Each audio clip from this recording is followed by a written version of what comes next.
Hello guys, my name is आशीर्वाद सैनी और मैं क्लास 12 के लिए फिजिक्स का कोर्स लेकर आया हूं जो कि हम कम से कम टाइम में कवर करने वाले हैं। विद इन 10 आवर्स के अंदर हम इसे कवर करेंगे और एनसीईआरटी रिड्यूस सिलेबस के हिसाब से हम इसे कवर करेंगे। आपके इंपॉर्टेंट डेरिवेशन भी कवर करेंगे, प्रीवियस ईयर्स के डेरिवेशंस भी, और प्रीवियस ईयर्स के हो सकता है न्यूमेरिकल भी हम क्या करें इसमें कवर करें। और एनसीईआरटी के आपको क्या करने पड़ेंगे, इसमें क्वेश्चंस करने पड़ेंगे, सॉल्व एग्जांपल करने पड़ेंगे और मेरे 2 से 3 बार आपको नोट्स रिवाइज करने पड़ेंगे। और गारंटीड आपके 75 में से 65 मार्क्स आएंगे ही आएंगे। हम इस पूरे कोर्स को फर्स्ट यूनिट से लेके 14 यूनिट तक हम सारे का सारा विद इन 10 आवर्स के अंदर इसे पूरा करने वाले हैं। और जिस बच्चे ने अब तक कोर्स नहीं पढ़ा है या डर लग रहा है किसी को फिजिक्स, या जो जेई मेन वाले बच्चे हैं, वो भी इसे क्या कर सकते हैं, रीड आउट कर सकते हैं और उनके भी अच्छे मार्क्स आ जाएंगे। सभी के सभी आपको नोट्स 1 to 14 यूनिट तक आपको डिस्क्रिप्शन लिंक में मिल जाएंगे और वहां से आप डाउनलोड कर लीजिए। इट डजंट मैटर आपने अब तक पढ़ाई की है या नहीं की है, या किसी को फिजिक्स से डर लग रहा था, अभी भी उसके पास क्या है, टाइम है, थोड़ा सा अवेलेबल टाइम है। इसमें भी आप अगर रीड कर सकते हैं, नोट्स को 2-3 बार रिवाइज कर सकते हैं, एनसीईआरटी न्यूमेरिकल सॉल्व एग्जांपल्स कर सकते हैं, तो गारंटीड 65 मार्क्स आएंगे ही आएंगे। आज बहुत इंपॉर्टेंट चैप्टर पढ़ने वाले हैं, रे ऑप्टिक्स। जिसने पहले पढ़ा है या नहीं पढ़ा है वो भी इसे समझ जाएगा। आज रे ऑप्टिक्स कवर करेंगे हम विद इन 45 मिनट्स के अंदर। सबसे पहले इसमें टॉपिक आता है आपका रिफ्लेक्शन। रिफ्लेक्शन एक्चुअल होता क्या है? Bouncing back of light rays when incident on a hard surface. अगर कोई भी लाइट रेज हार्ड सरफेस पे इंसिडेंट होगी तो वहां से क्या होगी, बाउंसिंग बैक होगी, और इसे हम फिनोमेना को बोलते हैं रिफ्लेक्शन। इसके लिए हमने एक प्लेन मिरर लिया है, प्लेन मिरर पे लाइट को इंसिडेंट कराया और यहाँ पे लाइट क्या होगी, रिफ्लेक्ट होगी। प्लेन मिरर पे एक नॉर्मल लाइन बनाई गई है। इंसिडेंट रे नॉर्मल के साथ में कितना एंगल बनाया, angle i, angle of incidence. ऐसे ही रिफ्लेक्टेड रे नॉर्मल के साथ एंगल बनाया, angle of reflection. Laws of reflection क्या कहते हैं? इंसिडेंट रे, रिफ्लेक्टेड रे और normal at the point of incidence all lie in same plane. और दूसरा लॉ क्या था? Angle of reflection is always equals to angle of incidence. फिर हमारे स्फेरिकल मिरर आते हैं। स्फेरिकल मिरर दो टाइप के होते हैं, एक कॉनकेव मिरर होता है, कॉन्वेक्स मिरर। जो कॉनकेव मिरर होता है वो बेंटिंग सरफेस होता है, जैसे चम्मच होती है, जिस तरफ से खाते हैं वो वाली सरफेस होती है। और कॉनकेव मिरर को हम क्या बोलते हैं? कन्वर्जिंग मिरर भी बोलते हैं। दूसरा आता है हमारा कॉन्वेक्स मिरर। इसकी जो सरफेस होती है बल्जिंग आउट होती है, और ये इस मिरर को हम क्या बोलते हैं? डाइवर्जिंग मिरर बोलते हैं। अगर किसी एक मिरर को ले, हम कोई से भी मिरर को, कॉनकेव या कॉन्वेक्स, और स्फेयर पूरा करें, तो स्फेयर का कोई ना कोई सेंटर पॉइंट होता है, और इस सेंटर पॉइंट को हम क्या बोलेंगे यहाँ पे? Centre of curvature. और मिरर का जो सेंटर पॉइंट होता है या मिड पॉइंट जिसे बोलते हैं, वो क्या कहला जाएगा? पोल कहला जाएगा। और एक लाइन जो नॉर्मली सेंटर ऑफ कर्वेचर को और पोल को पास कर रही होगी उसे बोलेंगे हम principal axis. Centre of curvature और पोल के बीच की जो डिस्टेंस होगी वो क्या कहलाई जाएगी? हमारी रेडियस, या जिसे बोल सकते हैं रेडियस ऑफ कर्वेचर। फोकस कहाँ कहाँ होता है? अगर हमारे पास कॉनकेव मिरर है और उसपे पैरेलल रेज डालते हैं प्रिंसिपल एक्सिस के, तो कॉनकेव मिरर का काम होता है सारी की सारी पैरेलल लाइट रेज को एक पॉइंट पे कन्वर्ट करा। जिस पॉइंट पे वो कन्वर्ट करेगा वो क्या कहला जाएगा? उसका फोकस पॉइंट कहला जाएगा। और फोकस और पोल के बीच की डिस्टेंस को हम क्या बोलते हैं? फोकल लेंथ बोलते हैं। ऐसे ही अगर हमारे पास कॉन्वेक्स मिरर है और कॉन्वेक्स मिरर पे पैरेलल रेज डालते हैं, तो इसका काम क्या होता है? डाइवर्ज करना। लेकिन डाइवर्ज तो हो जाएंगी रेज, लेकिन ऐसा लगेगा वो अपीयर कहाँ पे हो रही है? एक पॉइंट पे मीट कर रही है। पीछे की तरफ जब एक्सटेंड करेंगे इन्हें तो एक पॉइंट पे मीट करेंगे, जो क्या कहला जाएगा? फोकस। और पोल और फोकस के बीच की डिस्टेंस को फोकल लेंथ बोलते हैं। रेडियस और कर्वेचर और फोकल लेंथ में रिलेशन क्या होता है उसके लिए हमने क्या माना गया? एक कॉनकेव मिरर माना, पैरेलल रे डाली, ओ ए पैरेलल रेज डाली है, और पैरेलल रे किससे पास होती है? हमेशा फोकस से ही पास होगी। दूसरी एक नॉर्मल रे डाली जो कि सेंटर ऑफ कर्वेचर से पास हो रही है, ए पॉइंट सी ए हमारी क्या है? नॉर्मल रे है। हम एक परपेंडिकुलर भी डालेंगे यहाँ से प्रिंसिपल एक्सिस पे, एन हमारा क्या होगा? परपेंडिकुलर होगा। हम एंगल मान के चलते हैं कि angle O A C equals to angle क्या होगा? क्यू ए सी, जिसे हम क्या मान रहे हैं? थीटा मान के चल रहे हैं। Angle of incidence equals to angle of reflection. और अगर एंगल ओ ए सी की बात करें तो वो किसके इक्वल होगा? एंगल पी सी ए के इक्वल होगा, जो कि ऑल्टरनेट एंगल बैठेगा। और एंगल जो ए एफ एन होगा वो क्या होगा? Twice of two theta, exterior angle of triangle A F C. अब एक ट्राइंगल लेके चलते हैं, इसमें triangle C N A. C N A triangle में हम क्या लगाएंगे? टेन थीटा लगाएंगे। टेन थीटा कितना आ जाएगा? A N upon C N आ जाएगा। और क्योंकि अपार्चर ऑफ मिरर क्या लेके चलते हैं? स्मॉल लेके चलते हैं। पूरी ऑप्टिक्स में हम क्या लेके चलेंगे? मिरर या लेंस का जो अपार्चर होगा वो क्या होगा? हमारा बहुत स्मॉल होगा। तो अपार्चर ऑफ मिरर स्मॉल होने की वजह से यहाँ पे जो थीटा एंगल है वो भी स्मॉल होगा। और थीटा अगर बहुत ज्यादा स्मॉल होता है तो टेन थीटा की जो वैल्यू आएगी अब अप्रोक्सीमेटली किसके आ जाएगी? थीटा के इक्वल हो जाएगी। और साथ साथ जो पॉइंट एन है वो पॉइंट पी के क्या करेगा? बहुत क्लोजली लाई करेगा। तो हमारी जो सी एन वाली डिस्टेंस है वो अप्रोक्सीमेटली किसके इक्वल हो जाएगी? सीपी के इक्वल हो जाएगी। तो इन दोनों वैल्यू को चेंज करेंगे, टेन थीटा की जगह थीटा आ जाएगा, ए एन का एन रहेगा, और सी एन की जगह हमारा क्या आ जाएगा? सीपी। एक इक्वेशन तो हमारी ये बन चुकी। दूसरा हम ट्राइंगल लेके चलेंगे एफ एन ए। इसमें टेन टू थीटा लगाएंगे। टेन टू थीटा कितना आ जाएगा? A N upon F N आ जाएगा। फिर से टेन टू थीटा किसके इक्वल होगा? ट्वाइस ऑफ थीटा के, सॉरी ट्वाइस ऑफ थीटा के इक्वल होगा। और एफ एन की वैल्यू किसके इक्वल होगी? एफ पी के अप्रोक्सीमेटली इक्वल होगी, क्योंकि हमारा अपार्चर ऑफ मिरर क्या है? स्मॉल है, इस वजह से। तो टू थीटा इक्वल्स टू कितना आ जाएगा? A N upon F P. First equation और सेकंड इक्वेशन का यूज करके हम वैल्यू पुट करेंगे। वैल्यू पुट करने के बाद हमारा ए एन से ए एन कैंसिल आउट हो जाएगा। सी से पी तक की जो डिस्टेंस है वो कितनी है? आर है। और एफ से पी तक की डिस्टेंस कितनी है? एफ है। क्योंकि हम मिरर के लेफ्ट साइड डिस्टेंस मेजर कर रहे हैं, तो लेफ्ट साइड मेजर करेंगे तो नेगेटिव होगी और राइट साइड मेजर करेंगे तो पॉजिटिव होगी। दोनों की दोनों डिस्टेंस रेडियस ऑफ कर्वेचर और फोकल लेंथ लेफ्ट साइड है, तो दोनों क्या आएंगे, नेगेटिव आएंगे। अकॉर्डिंग टू साइन कन्वेंशन दोनों की वैल्यू पुट करेंगे तो यहाँ से रिलेशन हमारा आ जाएगा F equals to R by two. तो हमारे हमेशा जो फोकल लेंथ होती है वो रेडियस ऑफ कर्वेचर की क्या होती है, हाफ होती है। नेक्स्ट आता है हमारा इसमें mirror formula. Mirror formula actual में होता क्या है, relation between image distance, object distance and focal length of a spherical mirror. तो हमारा इमेज डिस्टेंस, ऑब्जेक्ट डिस्टेंस और फोकल लेंथ में रिलेशन निकालना है। उसके लिए हमने कॉनकेव मिरर बनाया है। कॉनकेव मिरर में जो हमारा ऑब्जेक्ट होगा वो सेंटर ऑफ कर्वेचर से पीछे रखा हुआ है, एबी। एबी से हम पहले पैरेलल रेज डालेंगे, वो फोकस से पास होगी। एक सेंटर ऑफ कर्वेचर से पास कराएंगे तो रिफ्लेक्ट बैक हो जाएगी। एक हमने पोल पे इंसिडेंट कराई है तो रिफ्लेक्ट होगी, लेकिन जितना एंगल उसने पोल के साथ बनाया होगा एंगल ऑफ इंसिडेंस, उतना ही एंगल ऑफ रिफ्लेक्शन बनाएगा। ये सारी की सारी रिफ्लेक्टेड रेज एक पॉइंट पे मीट होंगी और यही हमारा क्या हो जाएगा, यहाँ पे इमेज आ जाएगी, जो कि आ जाएगी ए डैश बी डैश। और कॉनकेव मिरर से जो इमेज बन रही है वो कैसी बन रही है, रियल एंड इन्वर्टेड इमेज बन रही है। प्रूव करने के लिए हमने क्या डाला, यहाँ ई पॉइंट से एक प्रिंसिपल एक्सिस पे एक परपेंडिकुलर डाल दिया। ई एन परपेंडिकुलर होगा किस एक्सिस पे, प्रिंसिपल एक्सिस पे। एफ से पी तक की डिस्टेंस फोकल लेंथ कहलाई जाएगी। ए डैश से पी तक की डिस्टेंस हमारी वी कहलाई जाएगी और ए से पी हमारी यू। वी यू हमारा ऑब्जेक्ट डिस्टेंस होगा, वी हमारा इमेज डिस्टेंस और एफ क्या होगा, फोकल लेंथ। अब ट्राइंगल लेके चलते हैं हम। ट्राइंगल कौन कौन से लेके चल रहे हैं पहले हम, ए डैश बी डैश एफ और ट्राइंगल एन ई एफ, ये अपोजिट ट्राइंगल लेके चल रहे हैं। दोनों के दोनों क्या हो जाएंगे, सिमिलर। एक तो वर्टिकल अपोजिट एंगल आ जाएगा, एक 90-90 आ जाएगा। ये क्राइटेरिया से दोनों क्या हो जाएंगे, सिमिलर हो जाएंगे। सिमिलर अगर हो जाएंगे तो हम सिमिलरिटी का एक क्राइटेरिया लेके चलेंगे, A dash B dash upon A N equals to A dash F upon N F. और अपार्चर स्मॉल होने की वजह से मिरर का जो एन से एफ तक की डिस्टेंस है वो किसके इक्वल हो जाएगी, पी एफ, क्योंकि एन किसके लाई कर रहा होगा, पी के बहुत क्लोजली लाई कर रहा होगा। और साथ साथ जो हमारी ई एन की वैल्यू है वो किसके इक्वल होगी, ए बी के इक्वल। और ये क्यों होगी, distance between two parallel line क्या होती है, इक्वल होती है। दोनों वैल्यू को पुट करेंगे तो हमारा रिलेशन कुछ इस तरह से आ जाएगा, A dash B dash upon A B equals to A dash F upon P F. A dash F को हम क्या पुट कर सकते हैं, A dash P minus P F upon P F लिख सकते हैं।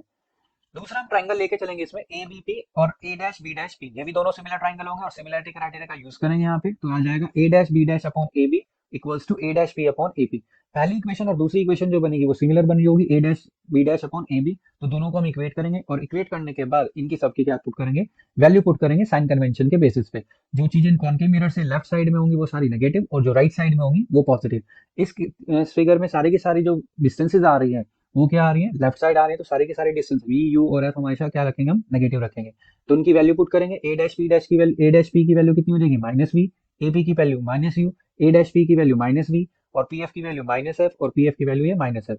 इन्हें सॉल्व करेंगे, सॉल्व करने के बाद हमारा रिलेशन क्या आएगा, क्रॉस मल्टीप्लाई करेंगे और इस रिलेशन को हम किससे डिवाइड करेंगे, वो साइड यू बी एफ से इंडिविजुअली सबको डिवाइड कर देंगे। तो हमारा रिलेशन आएगा 1 upon F equals to 1 upon v plus 1 upon u. यही हमारा क्या होता है, रिलेशन होता है मिरर फॉर्मूला का। नेक्स्ट इससे रिलेटेड एक टॉपिक आता है लीनियर मैग्निफिकेशन। लीनियर मैग्निफिकेशन होता क्या है, ratio of size of image to the size of object. Ratio of size of image to the size of object. यहाँ पे साइज ऑफ इमेज क्या लिया गया है, h2 और साइज ऑफ ऑब्जेक्ट क्या लिया गया है, h1। या आप साइज ऑफ इमेज को आप i से डिनोट कर सकते थे और साइज ऑफ ऑब्जेक्ट को आप o से भी डिनोट कर सकते हैं। तो m इक्वल्स टू क्या आ जाएगा, या तो h2 अपॉन h1 लिखेंगे या i अपॉन o लिखेंगे। एक और डेफिनेशन आती है यहाँ से, it is also defined as the ratio of image distance to object distance with negative sign, मतलब m equals to minus v by u. एक फॉर्मूला आपका ये भी आ जाता है।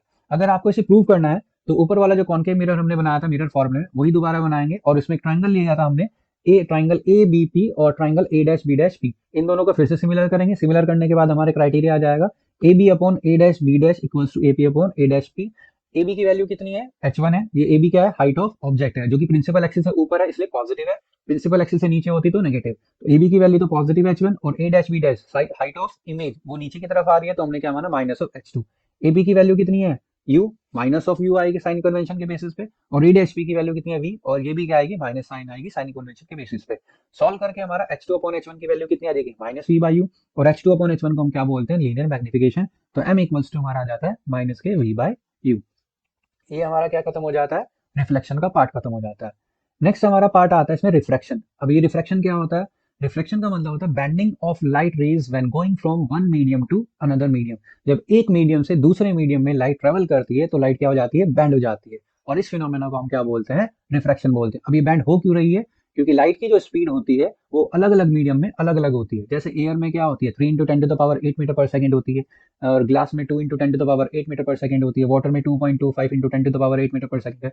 तो इतने चेंजेस की वजह से एक मीडियम से दूसरे मीडियम में हम जाएंगे तो इसमें स्पीड में क्या होगा, बहुत ज्यादा चेंज हो जाएगा और इस चेंज होने की वजह से क्या हो जाती है, बैंडिंग। और इस फिनोमेना को हम क्या बोलते हैं, रिफ्रैक्शन बोलते हैं। जिस मीडियम में हमारी स्पीड ऑफ लाइट ज्यादा होगी वो हम मीडियम को हम क्या बोलेंगे, रेयरर मीडियम, और जिसमें स्पीड ऑफ लाइट कम होगी उसे हम क्या बोलेंगे, डेंसर मीडियम। लाइट को हमने एक फेस में इंसिडेंट कराया, ठीक है, एक नॉर्मल लाइन बनाई, इंसिडेंट रे नॉर्मल के साथ कितना एंगल बनाया, एंगल आई, ऐसे ही रिफ्लेक्टेड रे ने नॉर्मल के साथ कितना बनाया, आर एंगल बनाया। एंगल आई हमारा एंगल ऑफ इंसिडेंस होगा और एंगल आर हमारा एंगल ऑफ रिफ्लेक्शन कहला जाएगा। इसमें भी दो लो आते हैं, पहला लो इंसिडेंट रे, रिफ्लेक्टेड रे और normal at the point of incidence और लाइन सेम प्लेन, और दूसरा आता है sine of the angle of incidence to the sine of the angle of reflection is constant for a given pair of media, और यही हमारा क्या कहला जाता है, स्नेल्स लो कहला जाता है। Sine upon sine are equals to mu, और रिफ्रैक्ट जो कांस्टेंट टर्म थी हमने इसे किससे डिनोट किया गया है, म्यू से, जिसे हम क्या बोलते हैं, रिफ्रैक्टिव इंडेक्स बोलते हैं। और sine I upon sine are equals to constant या रिफ्रैक्टिव इंडेक्स हमारा क्या बोला जाता है, स्नेल्स लो बोला जाता है। यहाँ पे लिखा हुआ है mu A to B, A to B का मतलब क्या होगा, refractive index of medium B with respect to A, और अगर बी इधर होता और ए यहाँ पे होता तो ये क्या बोला जाता है, refractive index of medium A with respect to B बोला जाता है। इसमें भी दो रिलेशन आते हैं, एक तो रिफ्रैक्टिव इंडेक्स का साइन आई अपॉन साइन आर आ जाता है हमारा रिलेशन, दूसरा हमारा स्पीड की टर्म्स में आता है, वो क्या जाता है हमारा the ratio of speed of light in vacuum to the speed of light in medium. और ये मीडियम वाटर ग्लास कुछ भी हो सकता है, अगर वैक्यूम से किसी और मीडियम में हम जा रहे हैं जैसे वाटर ग्लास में जा रहे हैं तो हमारा जो रिफ्रैक्टिव इंडेक्स है वो क्या जाएगा, एब्सोल्यूट रिफ्रैक्टिव इंडेक्स, जिसका फॉर्मूला क्या आ जाएगा स्पीड के टर्म में, mu equal to C by V, C speed of light in vacuum और V speed of light in any medium. दूसरा हमारा एक और आता है relative refractive index. Relative refractive index actual में होता क्या है, ratio of speed of light in medium other than vacuum to the speed of light in another medium. मतलब जो पहला मीडियम है हमारा वो वैक्यूम नहीं होना चाहिए, दूसरे मीडियम से दूसरे मीडियम, मतलब ग्लास टू वाटर हो सकता है या वाटर टू ग्लास होता है या कैरोसिन टू आपका ग्लास हो सकता है या ग्लास टू कैरोसिन, कुछ भी हो सकता है, लेकिन वैक्यूम नहीं होगा। तो ये हमारा क्या कहला जाता है, रिलेटिव रिफ्रैक्टिव इंडेक्स कहला जाता है, और इसका फॉर्मूला जाता है म्यू म्यू 1 to 2, मतलब कि refractive index of 2 with respect to 1 कितना हो जाएगा, v1 by v2, या अगर हम अपोजिट करें refractive index of 1 with respect to 2 निकालेंगे तो क्या आ जाएगा, v2 by v1। याद करने का सिंपल तरीका, जिस मीडियम में आप पहले थे उसकी स्पीड ऊपर आएगी और जिस मीडियम में बाद में जा रहे हो उसकी स्पीड क्या आती है, नीचे आती है। अगर रिफ्रैक्टिव इंडेक्स बढ़ रहा होगा तो इसका मतलब है वेलोसिटी क्या हो रही होगी, कम हो रही होगी। हमने फॉर्मुला पढ़ा है ऊपर, mu equal to C by V, velocity कम है तो रिफ्रैक्टिव इंडेक्स ज्यादा होगा, वेलोसिटी ज्यादा है तो रिफ्रैक्टिव इंडेक्स कम। तो अगर ज्यादा रिफ्रैक्टिव इंडेक्स है तो वेलोसिटी कम होगी, और ये आपका डेंसर मीडियम कहला जाएगा। मतलब कि डेंसर मीडियम वो होता है जहाँ पे रिफ्रैक्टिव इंडेक्स ज्यादा होगा, और अगर रिफ्रैक्टिव इंडेक्स कम है तो वो आपका ऑप्टिकली रेयरर मीडियम कहला जाएगा। नेक्स्ट टॉपिक हमारा आता है लेटरल शिफ्टिंग या लेटरल डिस्प्लेसमेंट। लेटरल शिफ्टिंग और लेटरल डिस्प्लेसमेंट क्या होता है, हम एक स्लैब लेके चलेंगे, रेक्टेंगुलर स्लैब होगा, ग्लास स्लैब, रे को इंसिडेंट कराएंगे, जब डेंसर मीडियम रेयर मीडियम से डेंसर मीडियम में लाइट ट्रेवल करती है तो क्या होती है, टुवर्ड्स द नॉर्मल जाती है, और डेंसर से अगर रेयर जाएगी तो अवे फ्रॉम द नॉर्मल। यहाँ पे रेयर टू डेंसर आ रही है तो टुवर्ड्स द नॉर्मल। यही वाली रे जो ओक्यू वाली रे है अगर दोबारा बाहर जाएगी, ग्लास स्लैब से बाहर जाएगी तो डेंसर टू रेयर जाएगी, तो ये क्या आ जाएगी, अवे फ्रॉम द नॉर्मल। यहाँ पे अगर चेक करें तो ए ओ तो हमारी क्या कहलाई जाएगी, हमारी इंसिडेंट रे, ओ क्यू हमारी रिफ्लेक्टेड रे, और क्यू भी हमारी जो कहलाई जाएगी वो क्या कहलाई, इमर्जेंट रे कहलाई जाएगी। तो इंसिडेंट रे को जब एक्सीड करते हैं तो देखा जाता है कि इंसिडेंट रे और इमर्जेंट रे के बीच में क्या हो रहा है, शिफ्टिंग आ रही है। तो इस परपेंडिकुलर डिस्टेंस जो हमारी आती है इसे ही हम क्या बोलते हैं, लेटरल डिस्प्लेसमेंट या lateral shifting. The perpendicular distance between the incident and emergent ray is known as lateral shift. और ये जो डिस्टेंस आती है वो कितनी आती है उसे कैलकुलेट कैसे कर सकते हैं, मान के चलते हैं हमारा एक ट्राइंगल है यहाँ पे ओ क्यू के, ओ क्यू के में हम क्या निकालते हैं, साइन की वैल्यू निकालते हैं, तो साइन आई माइनस आर, ये जो एंगल आई होगा पूरा एंगल आई होगा, वर्टिकल अपोजिट एंगल, ये एंगल आर है, तो आई में से आर माइनस करके हमारा कितना बचेगा, ये आई माइनस, तो साइन आई माइनस आर कितना हो जाएगा, क्यू के अपॉन ओ के, परपेंडिकुलर अपॉन हाइपोटेनस हो जाएगा। क्यू के की जो वैल्यू हो जाएगी वो कितनी हो जाएगी हमारे पास, डी हो जाएगी, जो क्यू के की वैल्यू है, और ओ क्यू की वैल्यू हमें कैलकुलेट करनी पड़ेगी। तो ओ क्यू की वैल्यू कैलकुलेट करने के बाद ये हमें एक दूसरा ट्राइंगल लेना पड़ेगा, वो कौन सा होगा हमारे पास, ओ एन डैश और क्यू, ये एन डैश है यहाँ पे, ओ एन डैश क्यू हमें क्या लेना पड़ेगा, एक ट्राइंगल लेना पड़ेगा, और यहाँ पे कॉस आर की हम क्या निकालेंगे वैल्यू, कॉस आर क्या हो जाएगा हमारे पास, बेस अपॉन हाइपोटेनस हो जाएगा। और यहाँ पे जो ओ एन की वैल्यू है हमारे पास कितनी है, टी, जो कि थिकनेस ऑफ ग्लास स्लैब होगी, टी अपॉन ओ क्यू, यहाँ से ओ क्यू की वैल्यू निकालेंगे, टी अपॉन कोस आर, और ओ क्यू की वैल्यू हम इक्वेशन फर्स्ट में शिफ्ट करेंगे, और तो हमारा रिलेशन आ जाएगा d equals to t upon cos r into sine i minus r. ये हमारा क्या आ जाता है, लेटरल डिस्प्लेसमेंट की वैल्यू आ जाती है। अब ये डी किस किस चीज पे डायरेक्टली डिपेंड करता है, एक तो थिकनेस ऑफ ग्लास स्लैब पे डिपेंड करेगा, अगर थिकनेस ऑफ स्लैब बढ़ रही है तो डी भी बढ़ेगा, एंगल ऑफ इंसिडेंस पे डिपेंड करेगा डायरेक्टली, और refractive index of glass slab पे डिपेंड करेगा। इनमें से अगर कोई भी चीज बढ़ रही होगी तो हमारा डिस्प्लेसमेंट भी क्या होती है, बढ़ रही होगी। नेक्स्ट इससे रिलेटेड एक दूसरा टॉपिक आता है real depth and apparent depth, जिसे हम नॉर्मल शिफ्टिंग बोलते हैं। जैसे कि हमने नॉर्मल भी देखा, जो पूल होते हैं तो हमें क्या दिखाई देते हैं, वो लेस डीप दिखाई देते हैं, मतलब कि जिनकी डेप्थ होती है वो कम दिखाई देती है, जबकि एक्चुअल में वो क्या होती है, ज्यादा होती है। तो हम कंसिडर करके चलते हैं एक कंटेनर कंसीडर करके चलते हैं जिसकी टोटल डेप्थ कितनी होगी, टी, जो रियल डेप्थ होगी टी होगी। हमने एक रे डाली, नीचे से ओ पॉइंट से रे निकल रही है, तो बिल्कुल परपेंडिकुलर डालेंगे तो बिना किसी रिफ्रैक्शन या रिफ्लेक्शन के सीधी पास हो जाएगी। एक रे को हमने ओबी को ऑब्लिकली डाला, तो डेंसर मीडियम से जब रेयर मीडियम जाएगी तो अवे फ्रॉम द नॉर्मल। और इस वाली रे को, बीसी वाली रे को जब एक्सीड कराएंगे तो एक पॉइंट आई पे क्या आ जाएगी, मीट हो जाएगी। और इसी पॉइंट पे, आई पॉइंट पे ये दोनों रे मीट कर रही है, मतलब कि इमेज कहाँ बन रही होगी, इस पॉइंट पे, आई पॉइंट पे इमेज बन रही होगी। तो मतलब जो ऑब्जेक्ट ओ की इमेज होगी वो आई पे क्या बन रही, इमेज बन रही होगी। तो इंसिडेंट रे ने हमारा कितना एंगल बनाया नॉर्मल के साथ में, एंगल आई। ऐसे रिफ्रैक्टेड रे ने हमारा एंगल कितना बनाया, सॉरी रिफ्रैक्टेड रे ने नॉर्मल के साथ एंगल बनाया कितना, आर बनाया। ये वाला जो आर होगा और यहाँ पे जो एंगल ए आई बी आएगा, ये कॉरस्पॉन्डिंग एंगल होने की वजह से दोनों इक्वल हो जाएंगे। ऐसे ही हमारा जो एंगल ए ओ बी होगा वो किसके इक्वल हो जाएगा, एंगल आई के हो जाएगा, ऑल्टरनेट एंगल से। हमारी जो एपरेंट डेप्थ आ रही है वो कहाँ से कितनी आ रही है, ए टू आई तक ही हमारे दिखाई दे रही है डेप्थ, एपरेंट डेप्थ। तो शिफ्टिंग कितनी हुई, ये डी की शिफ्टिंग हुई, इसे हमें क्या करना है, कैलकुलेट करना है। उसके लिए हमने ट्राइंगल लिया ओ ए बी में साइन आई की वैल्यू निकालेंगे, A B upon O B. ऐसे ही हमने ट्राइंगल लिया आई ए बी, इसमें साइन आर की वैल्यू निकालेंगे, A B upon I B. Refractive index calculate करते हैं, refractive index of medium A with respect to calculate करते हैं बी के लिए, तो mu A B to A कितना आ जाएगा, sine I upon sine R. Sine I और साइन आर की वैल्यू पुट करेंगे और ए बी से यहाँ पे ए बी कैंसिल आउट हो जाएगा, आई बी ऊपर चला जाएगा, ओ बी नीचे आ जाएगा, ये बचेगा। अब आई बी और ओबी की हमें वैल्यू चाहिए। आई बी और ओबी की वैल्यू कैसे निकालेंगे, सिंस अपर्चर ऑफ जो आई होगी जिससे हम देख रहे हैं is small, so the two ray A L and B L enter the eye if B lie very close to A. मतलब कि जो ये अपर्चर स्मॉल होने की वजह से ए एल वाली रे जो होगी और जो बी एल वाली रे होगी वो तभी यहाँ तक आएंगी, सॉरी बी सी वाली जो रे होगी वो तभी दिखाई देंगे अगर बी किसके क्लोज लाई कर रहा होगा, ए के क्लोज लाई कर रहा होगा। तो इस असम्पशन से हमारा क्या आ जाएगा, जो ओ बी होगा वो अप्रोक्सीमेटली ओ ए के इक्वल हो जाएगा और जो आई बी होगा वो अप्रोक्सीमेटली ए आई के इक्वल हो जाएगा। तो हम रिफ्रैक्टिव इंडेक्स वाली टर्म में जो हमारी ओ बी और आई बी वैल्यू निकली थी उनकी जगह पुट कर देंगे, तो हमारा आ जाएगा refractive index A to B equals to O A upon A I. O A हमारी क्या है, आपकी रियल डेप्थ है, और ए आई हमारी क्या है, एपरेंट डेप्थ है। और डी की वैल्यू निकालने के लिए क्या करेंगे, real depth minus apparent depth, O A minus A I. O A को कॉमन लेंगे तो कितना आ जाएगा, 1 minus A I upon O ए। और ए आई अपॉन ओ ए की वैल्यू कितनी है हमारे पास, ये ओ ए अपॉन ए आई की वैल्यू तो यहाँ पे आ रहा है ए आई अपॉन ओ ए, तो इसे क्या कर देंगे, इन्वर्स कर देंगे। इन्वर्स करने के बाद हमारी वैल्यू आ जाएगी D equals to T bracket में 1 minus 1 upon refractive index B to A के लिए। तो ये हमारा आपका रिलेशन आ जाता है। यहाँ पे जो शिफ्टिंग होती है वो किस पे डिपेंड कर रही है, एक तो थिकनेस ऑफ कंटेनर पे डिपेंड कर रही है जितना पानी होगा उसके अंदर, और दूसरा रिफ्रैक्टिव इंडेक्स पे, जो वाटर का रिफ्रैक्टिव इंडेक्स है उस पर डिपेंड कर रहा है। नेक्स्ट हमारा टॉपिक आता है इसमें टोटल इंटरनल रिफ्लेक्शन। अब ये टोटल इंटरनल रिफ्लेक्शन कौन सा फिनोमेना होता है, एक ऐसा फिनोमेना होता है जो डेंसर टू रेयर मीडियम में होगा और एंगल ऑफ इंसिडेंस अगर हमारा क्रिटिकल एंगल से ज्यादा आ रहा है तभी हमारा क्या हो सकता है, टोटल इंटरनल रिफ्लेक्शन होगा। और हमारा क्रिटिकल एंगल क्या होता है, एक ऐसा एंगल ऑफ इंसिडेंस जब एंगल ऑफ रिफ्लेक्शन क्या हो जाए, 90 हो जाए, उसे क्या बोलते हैं, क्रिटिकल एंगल। अगर हमारा angle of incidence critical angle से ज्यादा है तो जो रे होगी वो रिफ्लेक्ट ना होगी, हमेशा क्या होगी, रिफ्लेक्ट होगी, जिसे हम क्या बोलते हैं, टी आई आर। एग्जाम्पल के थ्रू जैसे हमने एंगल, ये हमारा लाइन को इंसिडेंट कराया, रिफ्लेक्ट हो गई, फिर एंगल को धीरे धीरे हमने बढ़ाया तो और ज्यादा रिफ्लेक्टेड एंगल बन गया। अब एक एंगल ऐसा आया सी, जब एंगल ऑफ रिफ्रैक्शन क्या बन जाता है, 90, ये हमारा जो सी होगा वो क्या कहला जाता है, क्रिटिकल एंगल कहला जाएगा। और अगर इस एंगल से हमने ज्यादा कर दिया तो रिफ्लेक्शन नहीं होगा, रिफ्लेक्शन होगा। इस फिनोमेना को हम क्या बोलते हैं, T I R. Critical angle में रिलेशन और रिफ्रैक्टिव इंडेक्स में रिलेशन कैसे निकाल सकते हैं, स्नेल्स लॉ के हिसाब से हमारा रिफ्रैक्टिव इंडेक्स क्या होता है, साइन आई अपॉन साइन आर होता है। Refractive index of A with respect to B. A मतलब कौन सा मीडियम होगा, एयर वाला मान के चल रहे हैं, मतलब कि रेयर मीडियम का रिफ्रैक्टिव इंडेक्स, और बी कौन सा है, डेंसर मीडियम का रिफ्रैक्टिव इंडेक्स है। तो जब आई सी के इक्वल हो जाएगा तो आर किसके इक्वल हो जाएगा, 90 के इक्वल हो जाएगा। दोनों वैल्यू पुट करेंगे तो हमारा refractive index of A with respect to B कितना आ जाएगा, sine C upon sine 90। Sine 90 की वैल्यू 1 होती है और हमारा रिलेशन इक्वल्स टू क्या आ जाएगा, साइन सी। और हम refractive index B to A के लिए निकाल रहे हैं, मतलब refractive index of B with respect to अगर ए निकाल रहे हैं तो कितना आ जाएगा, 1 अपॉन साइन सी आ जाएगा। ये हमारा रिलेशन आता है। टी आई आर की वो एप्लीकेशन आती है, एक एप्लीकेशन में यूज होता है कि हम रे को 90 डिग्री तक क्या कर सकते हैं, डेविएट। तो उसके लिए हमारे पास एक रेगुलर प्रिज्म है जिसमें एक एंगल 90 और दो एंगल क्या होंगे, 45।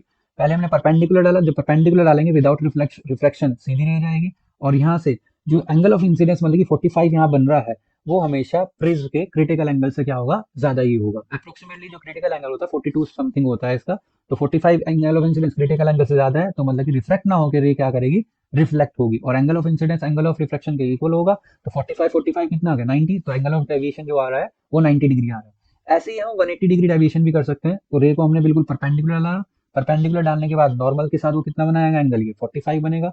फिर यहाँ पे फिर से वही आ जाएगा, angle of incidence critical angle से ज्यादा होगा तो फिर से क्या होगा, रिफ्लेक्शन हो जाएगा, दूसरे फेस पे रह जाएगी।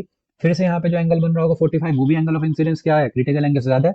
फिर से यहाँ पे क्या होगा, रिफ्लेक्शन, एक बार 90 डिग्री का यहाँ पे हुआ और एक बार 90 डिग्री का यहाँ पे, तो टोटल ओवरऑल रेट कितना हो गया, 180 डिग्री। मतलब रे जा ऐसे रही थी और वापस ऐसे आ रही, तो 180 डिग्री का क्या आ रहा है इसमें, डेविएशन आ रहा है। नेक्स्ट हमारा एक टॉपिक आता है इसमें, ऑप्टिकल फाइबर ही आता है, जो कि इसकी टीआईआर की एप्लीकेशन है। ऑप्टिकल फाइबर जनरली हम कहाँ यूज करते हैं, सिग्नल्स में, ऑडियो सिग्नल्स को ट्रांसमिट करने में या वीडियो सिग्नल्स को ट्रांसमिट करने में यूज करते हैं इफेक्टिव मैनर में। Optical fibre consist of thousand of strand of very small quality of glass और quartz of refractive index about 1.7। किससे बनता है, बहुत सारे स्ट्रैंड्स होते हैं जो कि फाइन क्वालिटी के होते हैं, ग्लास या क्वार्ट्ज के होते हैं, जिनका रिफ्रैक्टिव इंडेक्स अप्रॉक्स 1.7 होता है। और इन स्ट्रैंड्स के ऊपर एक कोटिंग होती है जो कि लोअर रिफ्रैक्टिव इंडेक्स की कोटिंग होती है, जिसका रिफ्रैक्टिव इंडेक्स अबाउट 1.5 होता है। When light is incident, it get refracted and get incident on the face of the fiber and coating। मतलब कि जैसे हमारे यहाँ से रे को हम इंसिडेंट कराएंगे इंटरफेस पे, तो यहाँ से तो एक बार तो क्या होगा, रिफ्लेक्शन होगा, लेकिन जैसे ही रिफ्लेक्शन होने के बाद वो क्लैडिंग पे जाएगी, इस वाले जो कोटिंग कलर पार्ट है उस पे जाएगी, तो यहाँ पे एंगल ऑफ इंसिडेंस अपने आप ही ग्रेटर देन क्रिटिकल एंगल बनेगा और फिर टीआईआर होता रहेगा, बार बार इसमें रिफ्लेक्शन होता रहेगा और फिर रे बाहर चलेगी, और बाहर जब जाएगी तब इसमें रिफ्लेक्शन होगा, लेकिन अंदर इस ऑप्टिकल फाइबर के अंदर बार बार क्या होता रहेगा, टोटल इंटरनल रिफ्लेक्शन ही होता रहेगा। नेक्स्ट टॉपिक हमारा आता है refraction at convex spherical surface. अगर हमारे पास कॉन्वेक्स स्फेरिकल सरफेस है तो उससे रिफ्रैक्शन देखना है कैसे होगा कैसा नहीं। इसमें दो केस पढ़ेंगे हम, when object lies in rare medium and image formed is real. Object rare medium में, और एक केस पढ़ेंगे जब ऑब्जेक्ट डेंसर मीडियम में होगा। तो हमने concave spherical sorry convex spherical surface बनाई है ये, जिसमें एक ऑब्जेक्ट है, ओ से रे डालेंगे ए पॉइंट पे, नॉर्मल हमारा सेंटर ऑफ कर्वेचर पॉइंट से निकलेगी और टुवर्ड्स रेयर से डेंसर जाएगी, तो क्या होगा, टुवर्ड्स द नॉर्मल हो जाएगी। और बाहर का रिफ्रैक्टिव इंडेक्स एयर का म्यू1 है और इसका कॉन्वेक्स सरफेस के अंदर का रिफ्रैक्टिव इंडेक्स कितना है, म्यू2 है। जो ऑब्जेक्ट है उसने प्रिंसिपल एक्सिस के साथ में कितना एंगल बनाया, अल्फा, इमेज ने बीटा एंगल बनाया, और नॉर्मल वाली लाइन ने कितना बनाया है, गामा एंगल। रिलेशन करने के लिए हमें एक परपेंडिकुलर, तो ए पॉइंट से हम एक परपेंडिकुलर डालेंगे इस प्रिंसिपल एक्सिस पे, और रिलेशन कैसे निकालेंगे, पहले हम ट्राइंगल लेके चलते हैं ए ओ सी वाला ट्राइंगल। जो ए ओ सी ट्राइंगल है इसमें एक्सटीरियर एंगल कितना है, आई, तो एक्सटीरियर एंगल आई किसके इक्वल होगा, L, interior angle alpha plus gamma के इक्वल। और अपार्चर स्मॉल वगैरह होने की वजह से तो जो अल्फा है और बीटा है वो स्मॉल एंगल्स होते हैं, और स्मॉल एंगल्स को टेंजेंट से रिप्रेजेंट करेंगे, तो इन्हें 10 अल्फा और 10 गामा से वैल्यू को रिप्रेजेंट कर देंगे। अब 10 अल्फा और 10 गामा की इन ट्राइंगल से वैल्यू निकालेंगे, 10 अल्फा की ए एन ओ ट्राइंगल से निकाल लेंगे और गामा की ए एन सी वाले ट्राइंगल से, जो कि कितनी आ जाएगी, A N upon O N plus A N upon N C. N point P के क्लोजली लाई होने की वजह से, क्योंकि अपार्चर स्मॉल है, तो हम ए एन अपॉन क्या लिख लेंगे, इसे ओपी, और इसे ए एन अपॉन पी से लिख लेंगे। एक इक्वेशन तो हमारी ये बन जाएगी। एक हमें आर में निकालनी है इक्वेशन, तो आर में निकालने के लिए हमें ट्राइंगल लिया ए सी आई, जिसमें गामा एक्सटीरियर एंगल होगा, तो gamma equals to r plus beta, ये आ जाएगा, और आर की वैल्यू आ जाएगी गामा माइनस बीटा, और गामा और आपका बीटा फिर से स्मॉल होने की वजह से इन्हें टेंजेंट से रिप्रेजेंट करेंगे, एक आ जाएगा 10 गामा, एक माइनस ऑफ 10 बीटा। फिर से इनकी वैल्यू पुट करेंगे, ए एन अपॉन एन सी, ए एन अपॉन एन आई, और एन पी के बहुत क्लोजली लाई करेगा, तो एन सी की वैल्यू क्या हो जाएगी, पी सी, और एन आई की वैल्यू हो जाएगी पी आई। आर की हमारे पास इक्वेशन ही आ जाती है। हम मान के चलते हैं if mu is the relative refractive index, then mu equals to कितना आ जाएगा, mu two by mu one.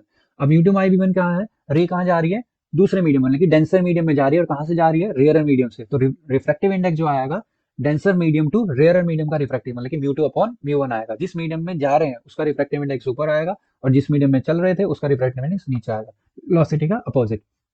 और स्नेल्स लॉ से म्यू इक्वल्स टू क्या होता है हमारा, साइन आई अपॉन साइन आर भी होता है, और यहाँ पे आई और आर की वैल्यू स्मॉल होने की वजह से साइन को हम यहाँ से हटा देंगे, तो बचेगा mu two upon mu one equals to i upon r. Cross multiply करेंगे, ये आ जाएगा, और आर और आई की हम वैल्यू क्या करेंगे, पुट, ए एन को कॉमन लेके कैंसिल आउट कर देंगे, फिर इनकी वैल्यू पुट करेंगे साइन कन्वेंशन के बेसिस पे। पी से सी तक की वैल्यू कितनी है, आर, जो कि राइट हैंड साइड आ रही है तो पॉजिटिव होगी। पी से आई तक की वैल्यू कितनी है, वी है, जो कि राइट साइड आ रही है, वी। ओ से पी तक की वैल्यू कितनी होगी, यू, जो कि लेफ्ट साइड आ रहा है, माइनस ऑफ यू। और पी से सी तक की value r, positive of r. इन्हें रीअरेंज करेंगे, मल्टीप्लाई करेंगे, पहले mu two upon r minus mu two upon v equals to minus mu one upon u plus mu one upon r, और r को एक साइड लेके चले जाएंगे, तो रिलेशन आ जाएगा minus mu one upon u plus mu two upon v equals to mu two upon r minus mu one upon r, और आर कॉमन आ जाएगा, mu two minus mu one upon r, sorry r LCM हो जाएगा, और exact relation हमारा ये आएगा। तो हमारा रिलेशन क्या बन रहा है यहाँ से, रेयर टू जब डेंसर मीडियम में हम जा रहे हैं तो रिलेशन आ रहा है minus of mu one upon object distance plus mu two upon image distance equals to mu two minus mu one upon radius of curvature. इसे फॉर्मूले को याद रखना है। सेम ऐसे ही टॉपिक हमारा क्या आता है, ये नेक्स्ट टॉपिक आता है जब हमारा ऑब्जेक्ट डेंसर मीडियम में होगा, मतलब कि पहला केस क्या था, रेयर टू डेंसर था, इस वाला केस है डेंसर टू रेयर। सेम वही है, हमने ऑब्जेक्ट ओ है हमारा, रे को हम डालेंगे तो डेंसर से रेयर जा रही, तो अवे फ्रॉम द नॉर्मल एक बिल्कुल रे सीधी डाल लेंगे प्रिंसिपल एक्सिस के बाद, दोनों रे मीट करेंगे आई पॉइंट पे, और आई क्या हो जाएगी, इमेज हो जाएगी। अब इमेज ऑब्जेक्ट ने जो एंगल बनाया वो अल्फा, इमेज ने जो एंगल बनाया बीटा, और नॉर्मल वाली लाइन ने जो एंगल बनाया गामा। फिर से यहाँ पे एक ट्राइंगल लेके चलेंगे ए ओ आई सी, सिमिलर वे में जैसा पीछे करा था। एक ट्राइंगल कौन सा लिया हमने इस बार, एओसी में अल्फा एक्सटीरियर एंगल है, तो अल्फा क्या हो जाएगा, आई प्लस गामा, तो I equals to alpha minus gamma आ जाएगा। फिर से अल्फा और गामा स्मॉल होने की वजह टेंजेंट से रिप्रेजेंट करेंगे, इनकी वैल्यू पुट करेंगे, एन क्लोजली पी के लाई करेगा और हमारा रिलेशन कुछ इस तरह से जाएगा। एक इक्वेशन हम ट्राइंगल से निकालेंगे, ए आई सी वाले ट्राइंगल से निकालेंगे। जो ए आई सी वाला ट्राइंगल होगा हमारा, इसमें क्या होगा, ए आई सी वाले ट्राइंगल में बीटा इक्वल्स टू कितना आ जाएगा, आर प्लस गामा आ जाएगा। बीटा हमारा एक्सियल एंगल है और ये पूरा एंगल जो आएगा वो कितना आ जाएगा, आर वर्टिकल अपोजिट और एक गामा एंगल आ जाएगा। तो beta equals to r plus gamma, और आर की वैल्यू बीटा माइनस गामा, फिर बीटा और गामा टेंजेंट स्मॉल होने की वजह टेंजेंट से रिप्रेजेंट करेंगे, इनकी वैल्यू पुट करेंगे एंड फिर पी के क्लोजली लाई करेगा तो हमारी आर की वैल्यू आ जाएगी। सेम वही तरीका है जैसे पिछले वाले टॉपिक में था। रिफ्रैक्टिव इंडेक्स आ जाएगा mu equals to mu one by V two. पिछले में क्या आ रहा था, mu equals to mu two by mu one आ रहा था। इस बार कौन से मीडियम से कौन से मीडियम जा रहा है, म्यू वन में जा रहे हैं और जा कहां से रहे हैं, म्यू टू से, तो mu one upon mu two आएगा, sign upon sine R, I और आर स्मॉल होने की वजह से साइन को कैंसिल आउट कर देंगे, क्रॉस मल्टीप्लाई करेंगे, वैल्यू पुट करेंगे, साइन कन्वेंशन से हमारा बीच से हमारा एग्जैक्टली वैसा ही रिलेशन कुछ आ जाएगा। लेकिन इस रिलेशन में और पहले वाले रिलेशन में एक चीज है, जो म्यू वन था उसकी जगह म्यू टू आ चुका है और जहां म्यू टू था उसकी जगह म्यू वन आ चुका है। ठीक है, आप कंपेयर कर सकते हो, तो ये आ जाएगा हमारा रिलेशन। नेक्स्ट टॉपिक हमारा आता है lens maker formula. Important topic है लेंस मेकर फॉर्मूला, और लेंस इक्वेशन भी यहीं से कैलकुलेट करेंगे।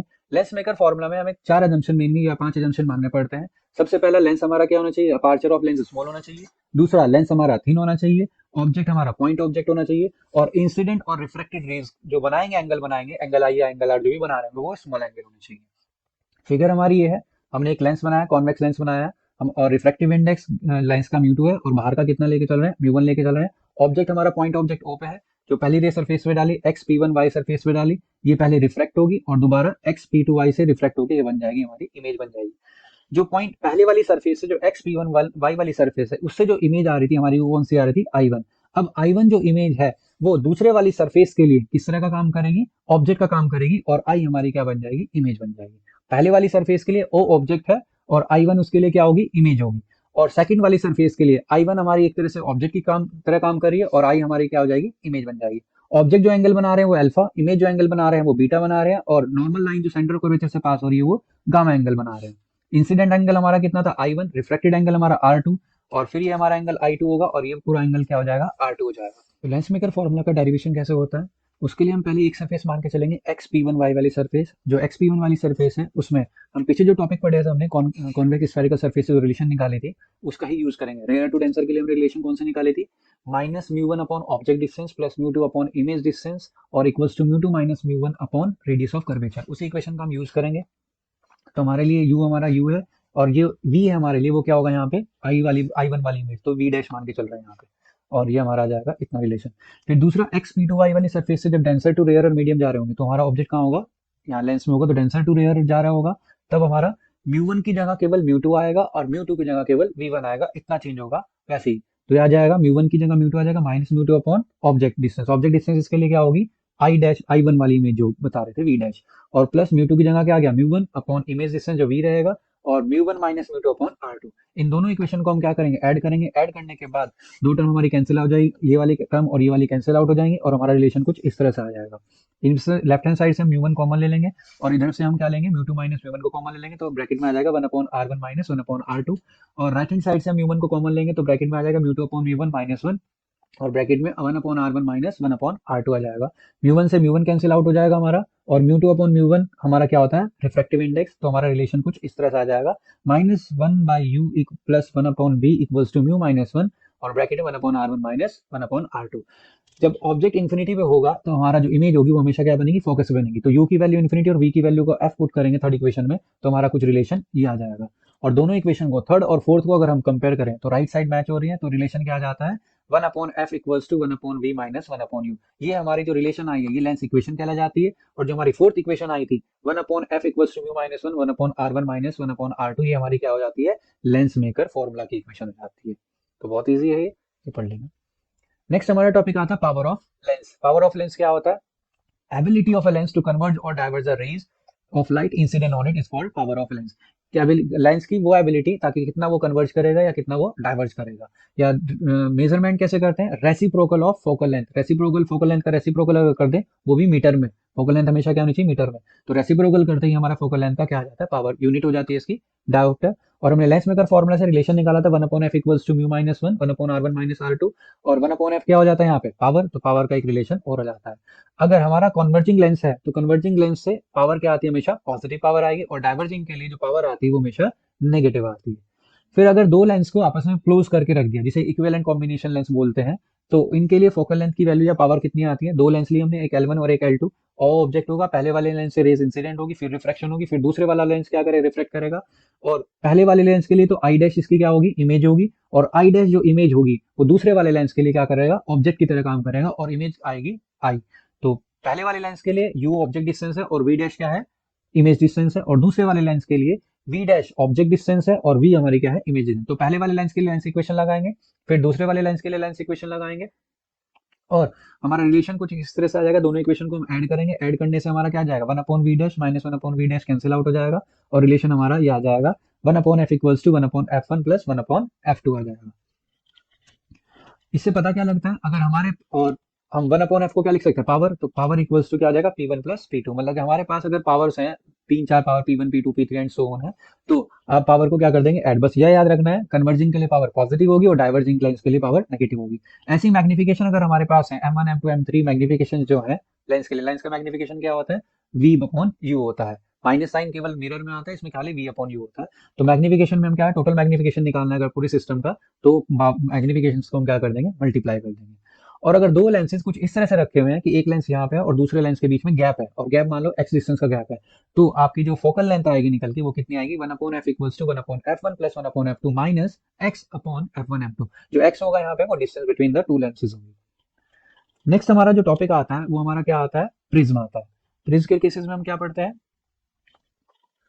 प्रिज्म आ जाता है हमारा रिफ्रैक्शन थ्रू अ प्रिज्म। सबसे पहले आता है रिफ्लेक्शन। अगर हमारे पास एक प्रिज्म है जो कि हमने क्या माना है? ए बी सी माना हुआ है, और एंगल ऑफ प्रिज्म कितना है? ए है। हमने एक रे को डाला यहाँ पे, पी क्यू रे को डाला, नॉर्मल से क्या हो जाएगी?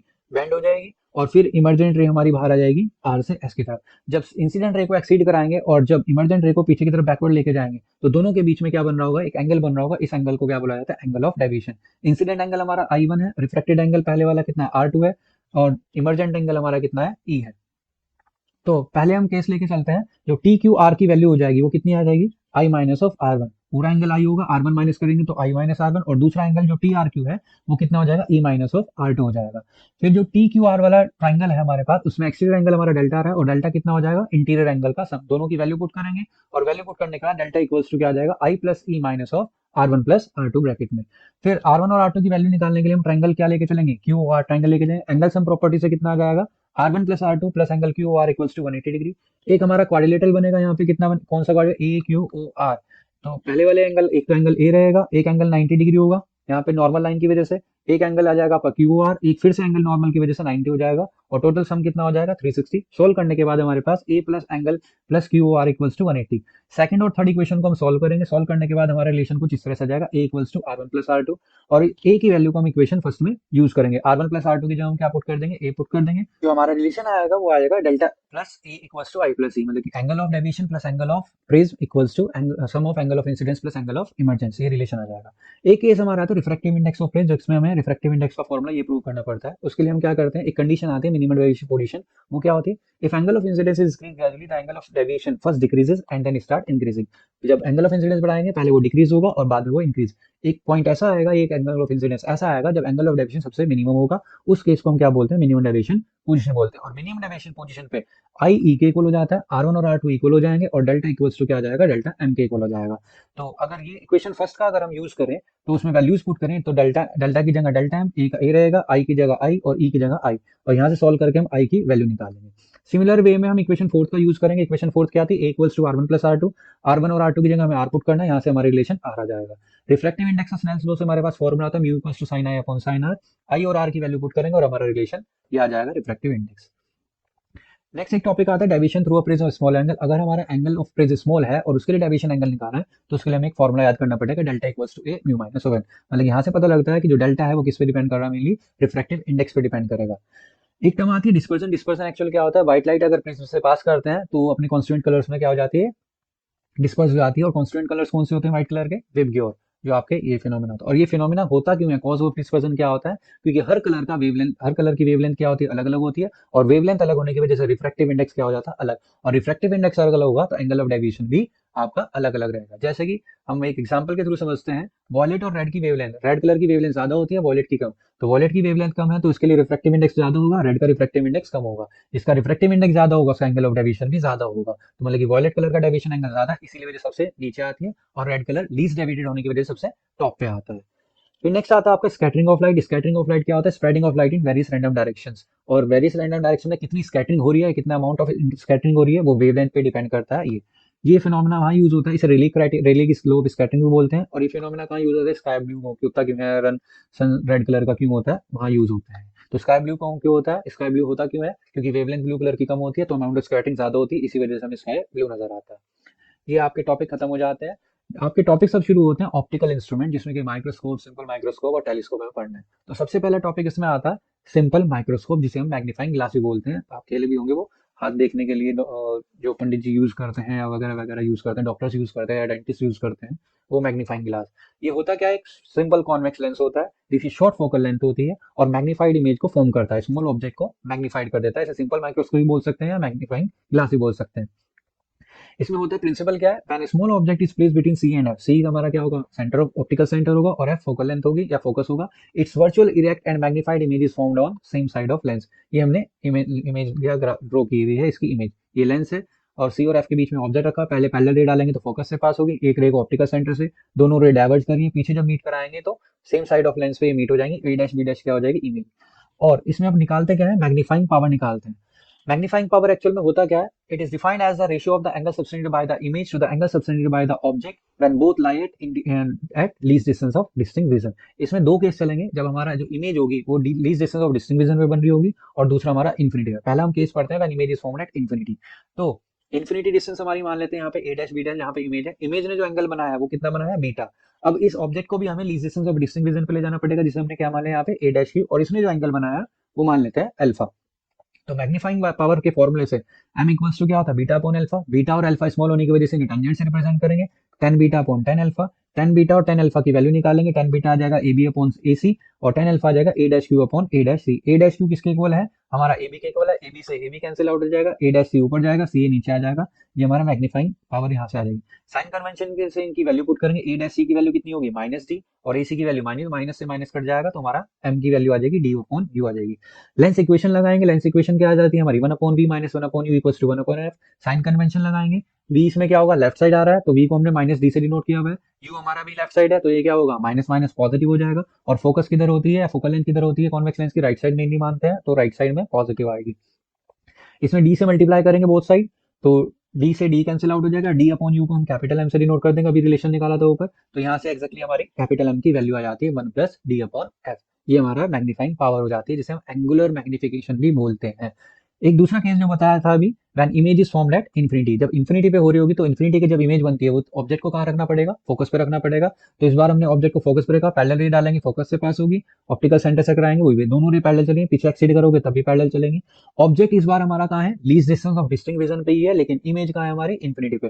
तो डेफिनेशन में, मैग्नीफाइंग पावर की डेफिनेशन में चेंज क्या आएगा? It is defined as the ratio of angle subtended by the image situated at infinity to the angle subtended by object lie at least distance of distinct vision। Object हमारा D पे लाई कर रहा है और image हमारी infinity पे लाई कर रही है। फॉर्मूला वही रहेगा, बीटा बाय अल्फा, बीटा और अल्फा स्मॉल होने की वजह टेंजेंट से रिप्रेजेंट करेंगे, इनकी वैल्यू पुट करेंगे, ए बी से ए बी कैंसिल आउट हो जाएगा, और हमारा सॉल्व करके एम की वैल्यू आ जाएगी ए dash C upon C F. A dash C की वैल्यू साइन कन्वेंशन से माइनस डी आएगी, सी एफ की वैल्यू क्या आएगी? माइनस ऑफ एफ, माइनस से माइनस कैंसिल आउट हो जाएगा, और मैग्नीफाइंग पावर इसकी कितनी आ जाएगी? D upon F. तो जब डी पे इमेज बन रही होगी least distance of distinct vision पे, तो मैग्निफिकेशन आता है 1 प्लस डी अपॉन एफ, और जब आपका इन्फिनिटी पे बन रही होगी तो ये 1 वाला फैक्टर कैंसिल आउट हो जाएगा और बचेगा m equals to d upon f. ये सिंपल माइक्रोस्कोप कंप्लीट हो जाता है। नेक्स्ट टॉपिक हमारा आता है कंपाउंड माइक्रोस्कोप। कंपाउंड माइक्रोस्कोप में हमारा दो लेंस होंगे, एक लेंस को हम क्या बोलते हैं? ऑब्जेक्ट लेंस, जो ऑब्जेक्ट की साइड होता है, और दूसरा होता है आईपीस, जो आई की साइड होता है। जो ऑब्जेक्ट लेंस होता है वो शॉर्ट अपार्चर होता है, और शॉर्ट इसकी क्या होती है? फोकल लेंथ होती है। और जो आई पीस होता है उसका अपार्चर तो लार्ज होता है, लेकिन फोकल लेंथ उसकी भी शॉर्ट होती है। ऑब्जेक्ट जो लेंस होगा ऑब्जेक्ट की तरफ, आई पीस जो होगा वो आई की तरफ होगा, दोनों की फोकल लेंथ शॉर्ट होती है, और ऑब्जेक्टिव का अपार्चर शॉर्ट होता है, और आपका आई पीस का अपार्चर ज्यादा होता है। प्रिंसिपल क्या होता है? प्रिंसिपल ये होता है इसका कि ऑब्जेक्ट को हम, जो ऑब्जेक्टिव लेंस होगा जस्ट फोकस के बाहर लाई करा गया, जस्ट फोकस के आसपास लाई कर रहा होगा ऑब्जेक्ट, और इसकी इमेज कहीं ना कहीं बन रही होगी। ये जो इमेज इसकी पहले ऑब्जेक्ट लेंस की जो इमेज बन रही होगी वो एज ए ऑब्जेक्ट की तरह काम करेगी आई लेंस के लिए। तो प्रिंसिपल क्या कहता है इसका? When a small object is placed just outside the focus of object lens, its real inverted and magnified image is produced on the other side of lens. AB की जो image बन रही है वो कहाँ बन रही है, A डैश B डैश बन रही है, और the image produced by object lens act as object for eye lens, और जो इमेज है वो दूसरे वाले लेंस के लिए ऑब्जेक्ट की तरह काम करेगी, और distance of object from object lens is so adjusted that final image is formed at D, और हमें ऐसे एडजस्ट करना है ऑब्जेक्ट लेंस को ऑब्जेक्ट से ताकि जो फाइनल इमेज बन रही हो वो कहाँ बन रही हो, लीस्ट डिस्टेंस ऑफ डिस्टिंक्ट। इसमें भी दो केस चलेंगे, जब हमारी image least distance of distinct region में बन रही होगी और एक बार इन्फिनिटी पे। तो डायग्राम आपका ये है। मैग्नीफाइंग पावर का फॉर्मूला क्या हो जाएगा, it is defined as the ratio of angle subtended by the image to the angle subtended by the object when both lie at infinity. दोनों के दोनों, सॉरी इंफिनिटी नहीं, least distance of distinct region. It is defined as the ratio of angle subtended by the image to the angle subtended by object when both lie at least distance of distinct region. तो जी हमारा relation आ जाता है, तो m equals to beta by alpha, beta और alpha small होने के tangent से रिप्रेजेंट करेंगे, इनकी वैल्यू पुट करेंगे, tan बीटा की a dash a double dash b double dash upon a double dash c dash, और tan अल्फा की value a double dash q upon a double dash c dash. ये दोनों तो cancel out हो जाएंगे, और a double dash q को हम क्या रिप्रेजेंट कर सकते हैं, a b से रिप्रेजेंट कर सकते हैं, क्योंकि least distance of distinct region पे लेके आए थे ऑब्जेक्ट को, और ऑब्जेक्ट ने एंगल जो अल्फा बनाया था और इमेज ने जो एंगल बीटा बनाया था यहाँ पे। इस इक्वेशन में हम क्या करते हैं, मल्टीप्लाई और डिवाइड करते हैं a डैश b डैश से, और फिर रीअरेंज करते हैं। रीअरेंज कुछ ऐसे हुआ, a double dash b double dash upon a dash b dash into a dash b dash upon a b, और a double dash b double dash upon a dash b dash, ये क्या आ रहा है, height of image to the height of object, किसके लिए, eyepiece lens के लिए, जिसे हम लीनियर मैग्निफिकेशन बोलेंगे, और ये आ रहा है a dash b dash upon a b, ये आ रहा है height of image to the height of object lens के लिए, जिसे linear magnification of object lens बोलेंगे, m e इंटू m। इन दोनों की वैल्यू कैलकुलेट करेंगे। m नॉट की वैल्यू तो डायरेक्टली हमें फॉर्मूला बता v not upon u not, और m e का भी फॉर्मूला हमें पता होता है v upon VE upon UE, linear magnification का बेसिकली फॉर्मूला होता है। अब आई लेंस के लिए हम इक्वेशन लगाएंगे, lens equation 1 upon VE minus 1 upon UE equals to 1 upon FE। Sign convention की वैल्यू पुट करेंगे, VE की वैल्यू माइनस ऑफ D हो जाएगी, UE की वैल्यू प्लस UE हो जाएगी, माइनस UE तो माइनस माइनस प्लस, और FE आपका पॉजिटिव रहने वाला है। इस इक्वेशन में VE से दोनों साइड क्या करेंगे, मल्टीप्लाई करेंगे, मल्टीप्लाई करने के बाद हमारा VE की वैल्यू को हम क्या पुट कर देंगे, DE पुट कर देंगे, और VE अपॉन UE जो आ रहा है हमारे पास वो कितना आ रहा है, ME। हमने इक्वेशन ऊपर बनाई थी ME वाली, जो कि VE अपॉन UE। ME की वैल्यू कितनी आ जाएगी सॉल्व करके, 1 upon 1 plus D upon FE। ME की वैल्यू और M नॉट की वैल्यू को हम इक्वेशन फर्स्ट में पुट करेंगे, जो कि हमारा रिलेशन को चाहिए आ जाएगा। तो magnifying power of compound microscope इतनी आ जाएगी जब हमारा इमेज और ऑब्जेक्ट दोनों के दोनों कहाँ होंगे, least distance of distinct vision पे। M इक्वल्स टू V not upon U not bracket में 1 प्लस D अपॉन FE। इसका दूसरा केस आता है जब इमेज कहाँ लाई कर रही होगी, इन्फिनिटी पे लाई कर रही होगी, तो exactly M equals to M not upon ME, तो वहीं से प्रूव करना है जितना पहले कराया था। M नॉट की वैल्यू कितनी हो जाएगी, V not upon U not, और ME की वैल्यू कितनी हो जाएगी, V upon UE। Lens equation लगाएंगे तो लेंस इक्वेशन आ जाएगी। इस बार इमेज कहाँ बन रही है, इन्फिनिटी पे बन रही है, तो 1 upon infinity, object left side है तो माइनस साइन आ जाएगा, माइनस माइनस प्लस हो जाएगा। जो इक्वेशन आई है हम इसमें क्या कर देंगे, VE से दोनों साइड मल्टीप्लाई कर देंगे, VE अपॉन UE को हम क्या लिखेंगे, ME, तो हमारा कितना आ जाएगा VE अपॉन, और VE को हम क्या पुट कर सकते हैं, least distance of distinct D put कर सकते हैं। तो जो ME की वैल्यू है और M नॉट की वैल्यू दोबारा से हम इक्वेशन में पुट कर देंगे कैपिटल M वाली, और हमारा रिलेशन ये आ जाएगा। तो लीस्ट डिस्टेंस ऑफ डिस्टिंक्ट वाले में 1 वाला फैक्टर भी ऐड हो रहा था इसके साथ में, और इस वाले केस में आपका 1 वाला फैक्टर कैंसिल आउट हो जाता है। तो कंपाउंड माइक्रोस्कोप यहाँ पे आपका खत्म हो जाता है। नेक्स्ट टॉपिक हमारा आता है, इसमें टेलीस्कोप आता है। टेलीस्कोप का यूज करते हैं डिस्टेंट ऑब्जेक्ट को देखने के लिए, क्लियरली देखने के लिए। हम डिस्टेंट ऑब्जेक्ट मतलब कि बहुत दूर होते हैं, जो हमारे स्पेस वगैरह में होता है, उन्हें देखने के लिए हम क्या करते हैं, टेलीस्कोप का यूज करते हैं। दो तरह के टेलीस्कोप होते हैं, एक एस्ट्रोनॉमिकल टेलीस्कोप होता है और दूसरा टेरेस्ट्रियल टेलीस्कोप होता है। एस्ट्रोनॉमिकल हम हेवनली बॉडीज को देखने के लिए यूज करते हैं, जो स्पेस में यूज करते हैं। टेरेस्ट्रियल हम क्या करते हैं, अर्थ पे कोई ऑब्जेक्ट बहुत दूर है उसे देखने के लिए यूज करते हैं।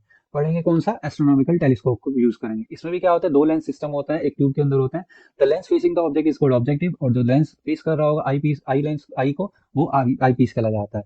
जो ऑब्जेक्टिव होगा उसका जो लेंस होगा उसका लार्ज अपार्चर होगा, लार्ज फोकल लेंथ होगी, और जो आई पीस होगा उसका स्मॉल अपार्चर और शॉर्ट फोकल लेंथ। ऑब्जेक्टिव का large aperture large focal length, और आई पीस का शॉर्ट अपार्चर और शॉर्ट फोकल लेंथ। पहला केस में पढ़ते हैं when final image is formed at least distance of distinct vision पे। डायग्राम आपका ये है, ऑब्जेक्ट कहाँ है हमारा, इन्फिनिटिव, हेवनली बॉडी से बहुत दूर है, ऑब्जेक्ट हमारा इन्फिनिटिव है। तो ऑब्जेक्ट ने मान लेते हैं एंगल कितना बना होगा, अल्फा, या वर्टिकल ऑपोजिट हो जाएगा अल्फा। इमेज जो एंगल बना रही होगी वो कितना बना रही होगी, बीटा बना रही होगी। मैग्नीफाइंग पावर की डेफिनेशन वही रहती है, it is defined as the ratio of angle subtended by the image, और इमेज कहाँ बन रही है, डी पे बन रही है, to the angle subtended by the object lie at infinity. बस यहाँ पे इमेज और ऑब्जेक्ट की सिचुएशन या पोजीशन डिफाइन करनी पड़ती है। तो angle subtended by the image at least distance of distinct vision to the angle subtended by object lying at infinity. Formula वही आ जाएगा, बीटा अपॉन अल्फा, स्मॉल होने की वजह से tan beta upon tan alpha. इन दोनों की वैल्यू पुट करेंगे, a dash c dash, a dash b dash से आपका a डैश b डैश क्या हो जाएगा, कैंसिल आउट हो जाएगा। बचेगा क्या आपका, a डैश c ऊपर चला जाएगा, a डैश c डैश नीचे आ जाएगा। a डैश c कितना है हमारा एफ नॉट, और ए डैश सी डैश कितना है minus of u sign convention से, तो कितना आ जाएगा minus F not upon you e. Lens equation लगाएंगे, लेंस इक्वेशन हमारा फॉर्मूला ये होता है साइन कन्वेंशन के बेसिस पे वी की वैल्यू माइनस डी, यू ई की वैल्यू माइनस, तो पॉजिटिव हो जाएगी, ये आ जाएगा। दोनों साइड हम एफ नॉट से मल्टीप्लाई करेंगे, और हमारा जो एफ नॉट अपॉन यू ही वो किसके इक्वल आ रहा था, एम के इक्वल, एम इक्वल्स टू कितना आता minus F not upon you E, तो एफ नॉट अपॉन यू ई की वैल्यू कितनी हो जाएगी माइनस एम, और एम की वैल्यू निकालने के लिए ये दो इधर आ जाएगा, एडजस्टमेंट कर देंगे, तो माइनस ऑफ ब्रैकेट में F not upon D plus F not upon F ई, इसमें से हम क्या कॉमन ले लेंगे, एफ नॉट अपॉन एफ ई को कॉमन ले लेंगे, तो रिलेशन हमारा ये आ जाएगा M equals to minus F not upon F E bracket में वन प्लस एफ ई अपॉन डी आ जाएगा। और जब हमारी इमेज इन्फिनिटी पे लाई करी होगी, जिसे हम इसको क्या बोलते हैं नॉर्मल एडजस्टमेंट बोलते हैं, मैग्नीफाइंग पावर की डेफिनेशन क्या होगी, angle subtended by the image to the angle subtended by object when both lie at infinity, object भी इस बार इन्फिनिटी पे है और इमेज इस बार इन्फिनिटी पे है, तो वही बीटा अपॉन अल्फा हो जाएगा, tan beta upon tan alpha, दोनों की वैल्यू पुट करेंगे, सॉल्व करके हमारा क्या आ जाएगा answer, m equals to minus f E upon f not, ये हमारा नॉर्मल एडजस्टमेंट में केस आ जाएगा। एक और टेलीस्कोप आता है हमारा रिफ्लेक्टिंग टाइप टेलीस्कोप, जिसे कैसेग्रेन टेलीस्कोप भी बोला जाता है। रिफ्लेक्टिंग टाइप टेलीस्कोप न्यूटन ने डिजाइन किया था, जो कि ड्रॉबैक्स को ओवरकम करता है किसकी, रिफ्लेक्टिंग टाइप टेलीस्कोप की। रिफ्लेक्टिंग टाइप टेलीस्कोप में कुछ ड्रॉबैक्स आते हैं, जैसे क्रोमेटिक एब्रिएशन या स्फेरिकल एब्रिएशन वगैरह के आते हैं, ज्यादा बड़ा अपर्चर का लेंस नहीं बना सकते, उसमें भी दिक्कत आ जाती है, तो उसकी ड्रॉबैक्स को कम करने के लिए रिफ्लेक्टिंग टाइप टेलीस्कोप बनाया। इसमें एक सिंपल ट्यूब ली गई, बड़ी ट्यूब ली गई, जिसका एक एंड बिल्कुल क्या था, ओपन था। ऑब्जेक्टिव लेंस की जगह हमने क्या यूज करा यहाँ पे, ऑब्जेक्टिव की जगह कॉनकेव मिरर यूज करा गया है। लाइट बहुत दूर से वाइडर पोर्शन खोला गया है इसमें, ताकि लाइट जितनी ज्यादा हो सके लाइट गैदरिंग पावर बढ़ सके, इन्फिनिटी से लाइट आएंगी। पहले कॉनकेव मिरर पे जाएंगे, कॉनकेव मिरर पे जाने के बाद दूसरी ट्यूब पे पास आउट कराने से पहले हम इसे मिरर से पास कराएंगे, 45 डिग्री एंगल पे मिरर रखा होगा, उसे रिफ्लेक्ट करके दूसरी ट्यूब में जाएगी, और दूसरी ट्यूब के बाद हमें ये फेंट स्टार्स या बहुत दूर जो ऑब्जेक्ट्स होंगे वो दिखने शुरू होंगे, और माइन्यूट से माइन्यूट डिटेल को देखने के लिए इसका यूज करा जाता है। इसकी मैग्नीफाइंग पावर आपको डायरेक्टली याद करनी है, एम इक्वल्स टू क्या होता है, एफ नॉट अपॉन एफ ई होता है। और अगर इसकी ब्राइटनेस रेशियो निकालनी है, if D is the diameter of the objective, objective मतलब कॉनकेव मिरर का डायमीटर कितना मान के चलें, कैपिटल डी, और स्मॉल डी हमारा क्या है, डायमीटर ऑफ प्यूपिल है, तो जो ब्राइटनेस रेशियो आएगा वो कितना है, capital D square upon small D square, brightness ratio इसका आएगा। इसकी एडवांटेजेस क्या क्या होती है, image formed is free from chromatic aberration, एक तो क्रोमेटिक एब्रिएशन को क्या करता है, फ्री करता है, क्रोमेटिक एब्रिएशन मतलब ब्लर विजन, एक तरह से कह सकते हैं, ब्लर विजन को क्या करता है, थोड़ा कम करता है। स्फेरिकल एब्रिएशन को भी मिनिमाइज करता है। स्फेरिकल एब्रिएशन क्या होता है, जब लेंस हमारा अपर्चर ज्यादा बन जाता है, तो फोकल लेंथ क्या हो जाती है, जो मार्जिनल जो प्रिंसिपल एक्सिस के क्लोजली पैरेलल रेज होते हैं उनका फोकस अलग हो जाता है, और जो प्रिंसिपल एक्सिस से फार पैरेलल रेज होती है उनका फोकस अलग हो जाता है, तो एक ही लेंस में दो दो फोकस हो जाते हैं, जिसकी वजह से परफेक्टली इमेज नहीं बन पाती, उसे स्फेरिकल एब्रिएशन बोला जाता है। तो उसे भी क्या करता है, मिनिमाइज, क्योंकि हमने ऑब्जेक्टिव की जगह कॉनकेव मिरर यूज किया है, और कॉनकेव मिरर के लार्ज अपर्चर हम इजिली बना सकते हैं, लेंस का हमारे लिए मुश्किल होता है। और लास्ट इसका आता है जो रिफ्लेक्टिंग टाइप टेलीस्कोप है, रिजॉल्विंग पावर को भी हाई करता है। रिजॉल्विंग पावर मतलब कि दो ऑब्जेक्ट अगर बिल्कुल क्लोज ही रखे हैं तो उन्हें सेपरेट करके उनकी माइन्यूट डिटेल्स को बताएगा। ये आपका चैप्टर यहाँ पे फिनिश हो जाता है रे ऑप्टिक्स। पिछली वीडियो में हमने रे ऑप्टिक्स कवर करी थी, आज हम 30 मिनट्स के अंदर या 30 टू 35 मिनट्स के अंदर हम वेव ऑप्टिक्स को कंप्लीट करने वाले हैं। वेव ऑप्टिक्स में पहला टॉपिक आता है आपका wave front. Wave front actual होता क्या है, the locus of all particles of medium which at any instant are vibrating in same phase, एक ऐसा पाथ जहाँ पे सारे पार्टिकल्स एक ही जगह वाइब्रेट करेंगे और सेम फेज में वाइब्रेट करेंगे, उसे हम क्या बोलते हैं, वेव फ्रंट। तीन तरह के हमारे नॉर्मली वेव फ्रंट होते हैं, spherical wave front, cylindrical wave front, plane wave front. Spherical wave front किसकी वजह से आता है, कोई भी अगर हमारे पास पॉइंट ऑब्जेक्ट होता है तो वो रैंडम डायरेक्शंस में क्या करेगा, रैंडम डायरेक्शन से लाइट को थ्रो आउट करेगा, तो वहाँ पे एक स्फीयर का फॉर्म करा होगा जिसे हम क्या बोलते हैं, स्फेरिकल वेव फ्रंट। अगर हमारे पास कोई लीनियर ऑब्जेक्ट है तो या तो लाइट थ्रू आउट इधर करेगा या इधर करेगा थ्रू आउट, तो ये क्या बनाएगा, एक सिलेंड्रिकल पोर्शन बनाएगा। और बहुत दूर हमारे साथ कोई लाइट रेज आ रही है तो वो अच्छा कैसा वेव फ्रंट बनाएंगे, प्लेन वेव फ्रंट बनाएंगे। तो तीन तरह के वेव फ्रंट होते हैं। इसमें एक टर्म और यूज होती है, वेवलेट। वेवलेट का मतलब होता है शॉर्ट वेव्स होता है। मेन टॉपिक इसमें आता है हाइगन प्रिंसिपल, जो कि इंपॉर्टेंट टॉपिक है। हाइगन प्रिंसिपल एक ज्योमेट्रिकल कंस्ट्रक्शन होता है जो हमें क्या बताता है, which is used to determine the new position of wave front at later time for its for given position at an instant. Geometrical construction होता है जो कि हमें ये बताता है वेव फ्रंट की नई पोजीशन। अगर आपका पहला वेव फ्रंट यहाँ पे था तो कुछ टाइम बाद वेव फ्रंट कहाँ होगा, ये बताता है हमें हाइगन प्रिंसिपल। ये फॉलोइंग assumption पे बेस्ड है। पहला assumption क्या कहता है, ईच पॉइंट ऑन गिवन और primary wave front act as a source of secondary wavelet sending out disturbance in all direction as original source of light does। पहला assumption अभी समझाऊंगा क्या होता है। New position of wave front called secondary wave front is the envelope of secondary wavelet. अब ऐसा तो समझ आएगा नहीं, उसके लिए हम क्या लेके चलते हैं, एक हमारा वेव फ्रंट है ए बी, ये हमारा क्या है, ए बी वेव फ्रंट है, और जो ए बी सी डी ये पोर्शन है ये हमारे क्या है, सोर्स है यहाँ पे। ठीक है जी। सोर्स क्या डिस्ट्रीब्यूट करेगा, रैंडम डायरेक्शन में क्या करेगा, लाइट को थ्रू आउट करेगा। और क्योंकि हम पॉइंट सोर्स मान रहे हैं तो पॉइंट सोर्स मान रहे हैं तो वेव फ्रंट कैसे बनेंगे, यहाँ पे स्फेरिकल कुछ वेव फ्रंट बन रहे होंगे।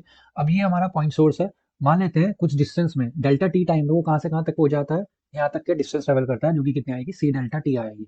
और ऐसे ही अगर पीछे की तरफ जाएगा तो सी डेल्टा टी आ जाएगा।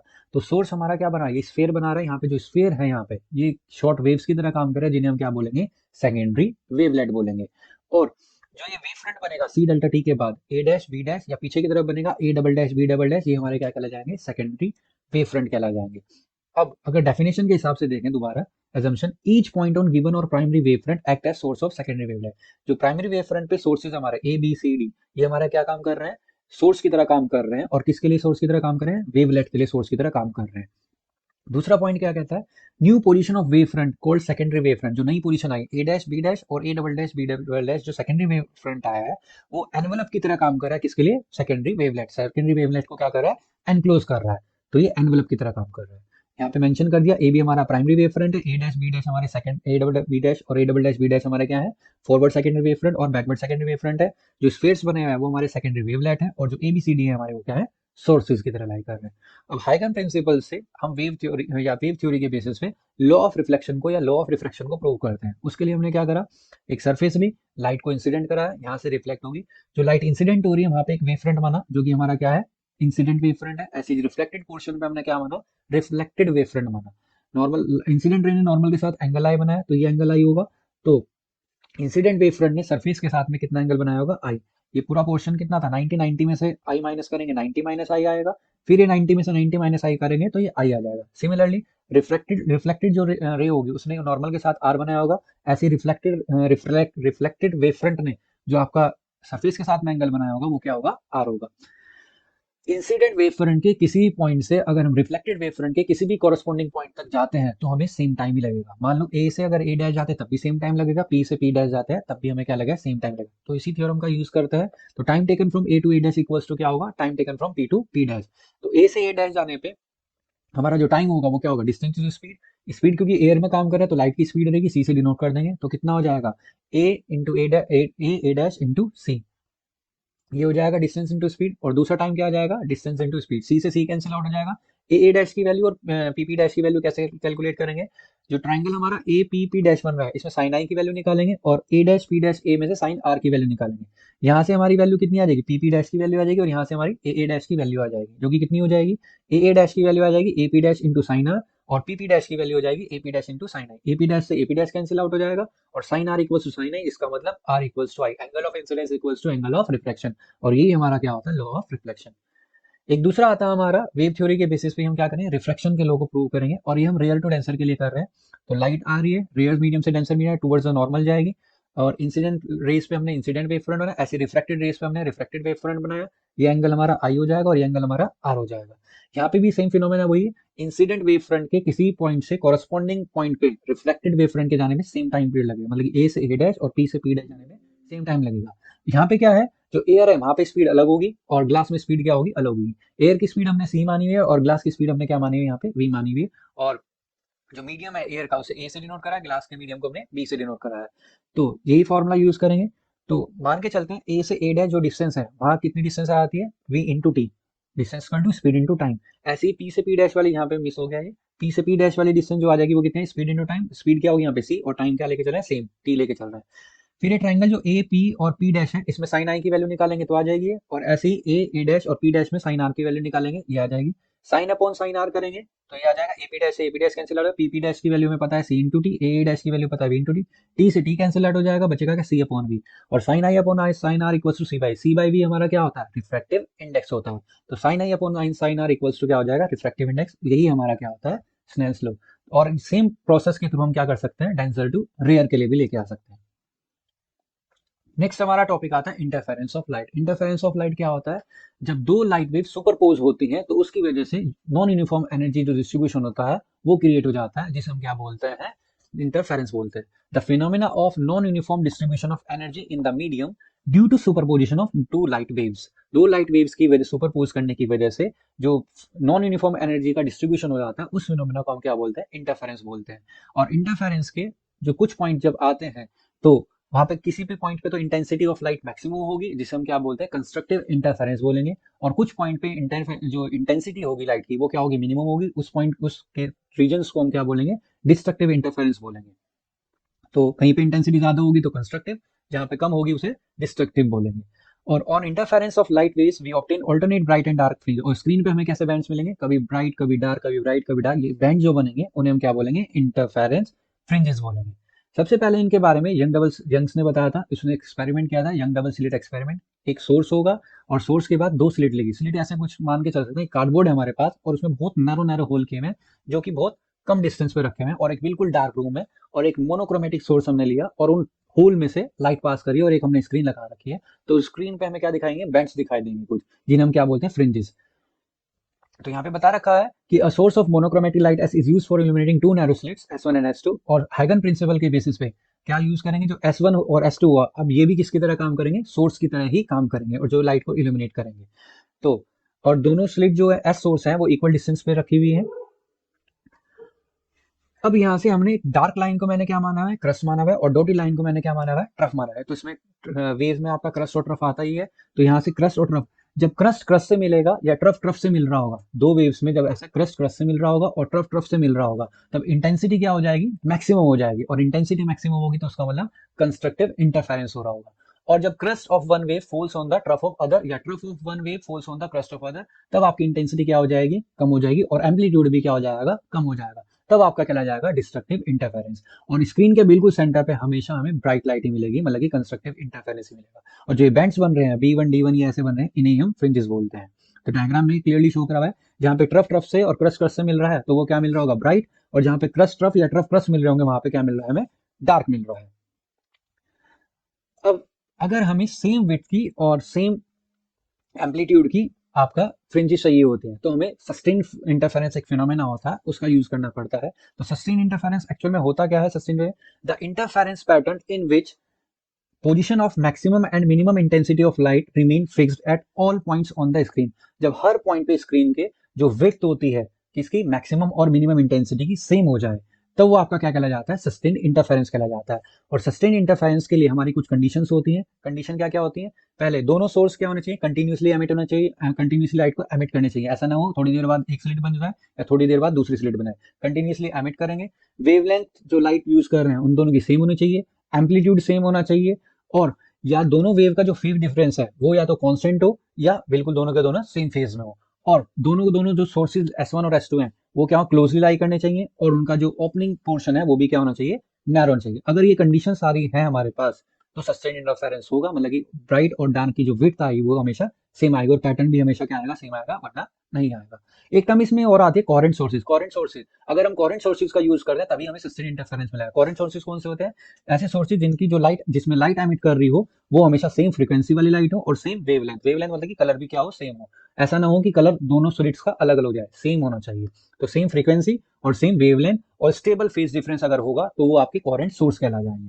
नेक्स्ट हमारा टॉपिक इसमें आता है condition for constructive and destructive interference. Condition क्या, कंस्ट्रक्टिव और डिस्ट्रक्टिव हमने पहले ही पढ़ा था। कंस्ट्रक्टिव कौन सा होता है, जहाँ पे इंटेंसिटी मैक्सिमम होती है और जहाँ पे मिनिमम होती है वो डिस्ट्रक्टिव इंटरफेरेंस कहला जाता है। कंडीशन निकालने के लिए हमने अरेंजमेंट किया जो कि यंग डबल स्लिट एक्सपेरिमेंट में बताया गया था। इसमें एक सोर्स लिया और दो स्लिट लिए, मतलब कि दो नैरो होल है जिनसे light, monochromatic source of light क्या करेगी, पास करेगी। एक स्क्रीन है, सपोज करते हैं एक वेव S1 स्लिट के थ्रू गई है और एक वेव S2 स्लिट के थ्रू गई है, और दोनों इंटरसेक्ट हो रही है एक पी पॉइंट पे जहाँ पे इंटरफेरेंस हो रहा है। मैक्सिमम होगा, मिनिमम होगा, इसकी बाद में बात करेंगे। हम मान के चलते हैं कि एक वेव की जो डिस्प्लेसमेंट है वो कितनी है, पहली वाली वेव की y1 equals to a1 sine omega t, और दूसरी वेव की डिस्प्लेसमेंट है y2 equals to a2 sine omega T plus five. Five क्या है, यहाँ पे हमने फेज डिफरेंस लिया है जो कि कांस्टेंट फेज डिफरेंस है। प्रिंसिपल सुपरपोजिशन के बेसिस पे हम क्या कर सकते हैं, दोनों वेव को ऐड कर सकते हैं। तो y इक्वल्स टू कितना हो जाएगा, y1 प्लस y2, y1 और y2 की वैल्यू पुट करेंगे। अब यहाँ पे sine omega T plus five का फॉर्मुला लगाएंगे, जो कि क्या होता है, साइन एक्स प्लस वाई का फॉर्मुला होता है, sine x cos y plus cos x sine y. यहाँ पे लगाया जो कि आ जाएगा sine omega t cos y plus cos omega T sine five. ए2 की मल्टीप्लाई करेंगे और रीअरेंज करेंगे। साइन ओमेगा टी दो टर्म में से कॉमन आ जाएगा हमारे पास, तो साइन ओमेगा टी बाहर आ गया, ब्रैकेट में बचेगा a1 plus a2 cos five, और दूसरे वाली टर्म में से a2 साइन फाइव को कॉमन ले लेंगे और आ जाएगा ये cos ओमेगा टी आ जाएगा। अब यहाँ पे दोबारा हमें साइन का फॉर्मूला बनाना है, तो साइन ओमेगा टी के साथ में जो ये पूरी टर्म है ये कैसी होनी चाहिए, कॉस की होनी चाहिए, और जो cos ओमेगा टी के साथ टर्म है a2 साइन फाइव, ये वाली टर्म कैसी होनी चाहिए, साइन की। तो हम इन्हें लेट कर लेते हैं कि a1 plus a2 cos five हमारी कितनी है, a cos थीटा है, और a2 साइन फाइव हमारे पास कितना है, a साइन थीटा है। ये दोनों वैल्यू जब पुट करेंगे y में तो हमारी कंडीशन कुछ इस तरह से आएगी, a cos omega T sine omega cos theta into sine omega T plus a sine theta cos omega T. a को कॉमन ले लेंगे और रिलेशन हमारा आ जाएगा A sine omega T plus theta, दोबारा से वही साइन एक्स प्लस वाई का क्या बन जाएगा फॉर्मूला। ये इक्वेशन हम 11th क्लास में एसएचएम में पढ़ते हैं। तो ये वाली इक्वेशन ये शो कर रही है कि हमारा जो डिस्प्लेसमेंट है वो किसमें है, एसएचएम में, सिंपल हार्मोनिक मोशन में है। अब जो दो इक्वेशन हमने बनाई, इक्वेशन फर्स्ट और सेकंड, इन्हें स्क्वायर और ऐड करेंगे। स्क्वायर और ऐड करने पे हमारा ये आ जाएगा A square cos square theta plus A square sine square theta equals to A one square plus A two square cos square five plus two A one A two cos five plus A two square sine square five. इनमें से common लेंगे, ए two square common ले लेंगे right hand side में से, तो cos square five plus sine square five और two A one A two cos five, और लेफ्ट साइड में से ए स्क्वायर कॉमन लिया capital A square cos square theta plus sine square theta. Identity के हिसाब से cos square theta plus sine square theta 1 होता है और cos square 5 plus sine square 5 भी 1 होगा। तो आपका ए स्क्वायर की वैल्यू कुछ ये आ जाएगी, A square equals to A one square plus A two square plus two A one A two cos 5। अब इंटेंसिटी जो होती है डायरेक्टली प्रोपोर्शनल टू क्या होती है, ए स्क्वायर, एम्पलीट्यूड का स्क्वायर होता है। तो एम्पलीट्यूड का स्क्वायर करके इंटेंसिटी हम निकाल सकते हैं। इंटेंसिटी का फॉर्मूला हमारा ये बन जाएगा, A one square plus A two square plus twice of A one A two cos 5, ये इंटेंसिटी का फॉर्मूला। जो स्मॉल ए वन स्क्वायर ये भी हमारा क्या शो कर रहा है, एम्पलीट्यूड का स्क्वायर, और एम्पलीट्यूड के स्क्वायर को हम क्या लिख सकते हैं, इंटेंसिटी। तो ए वन स्क्वायर को हम आई वन से डिनोट कर रहे हैं और ए टू स्क्वायर को हम आई टू से, और twice of under root I one I two और कॉस 5, इंटेंसिटी का एक फॉर्मूला ये भी बन सकता है। अब अगर हम इंटेंसिटी दोनों इक्वल लेके, मतलब कि दोनों वेव ऐसे लेके जाए जिनका एम्पलीट्यूड सेम है, तो इंटेंसिटी उनकी सेम होगी। तो इंटेंसिटी को हमने दोनों इंटेंसिटी को क्या मान लिया, आई नोट। फोर्थ इक्वेशन में पुट करते हैं तो I not plus twice of under root of I not square cos 5 आ जाएगा। और सॉल्व करने के बाद टू आई नोट इसमें से कॉमन आ जाएगा, वन प्लस कॉस 5 बचेगा। वन प्लस कॉस 5 का एक फॉर्मूला होता है two cos square 5 by two, put करेंगे और सॉल्व करके हमारा इंटेंसिटी का एक फॉर्मूला ये आ जाता है, I equals to 4 I naught of cos square 5 by two. ये फॉर्मूला तब आएगा जब हमारी जो वेव्स है उनका एम्पलीट्यूड क्या होगा, सेम होगा।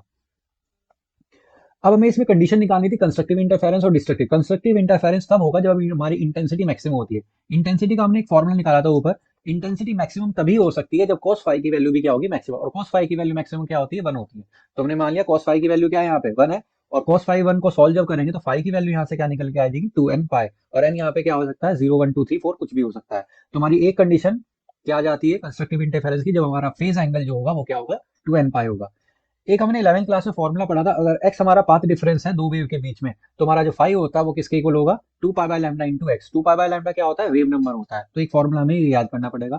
अगर इक्वेशन 5 और इक्वेशन 6 को हम कंपेयर करेंगे तो हमारा कुछ रिलेशन ये आ जाएगा, x equals to n lambda. ये भी हमारी कंस्ट्रक्टिव इंटरफेरेंस की कंडीशन है, लेकिन जो ये कंडीशन है वो किसमें है, पाथ डिफरेंस में है। और जो इक्वेशन 5 में आई थी कंडीशन वो हमारी क्या थी, फेज डिफरेंस में थी।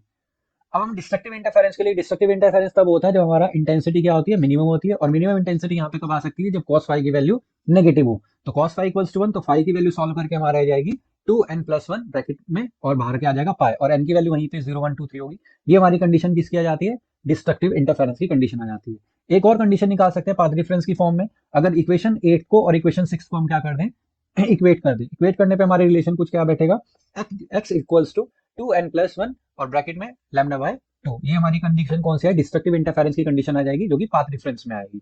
दो कंडीशन हमने निकाली, दो कंडीशन, कंस्ट्रक्टिव में भी दो कंडीशन, एक तो फेज डिफरेंस में, एक पाथ डिफरेंस में, और डिस्ट्रक्टिव में भी दो कंडीशन, एक फेज डिफरेंस में और पाथ डिफरेंस में।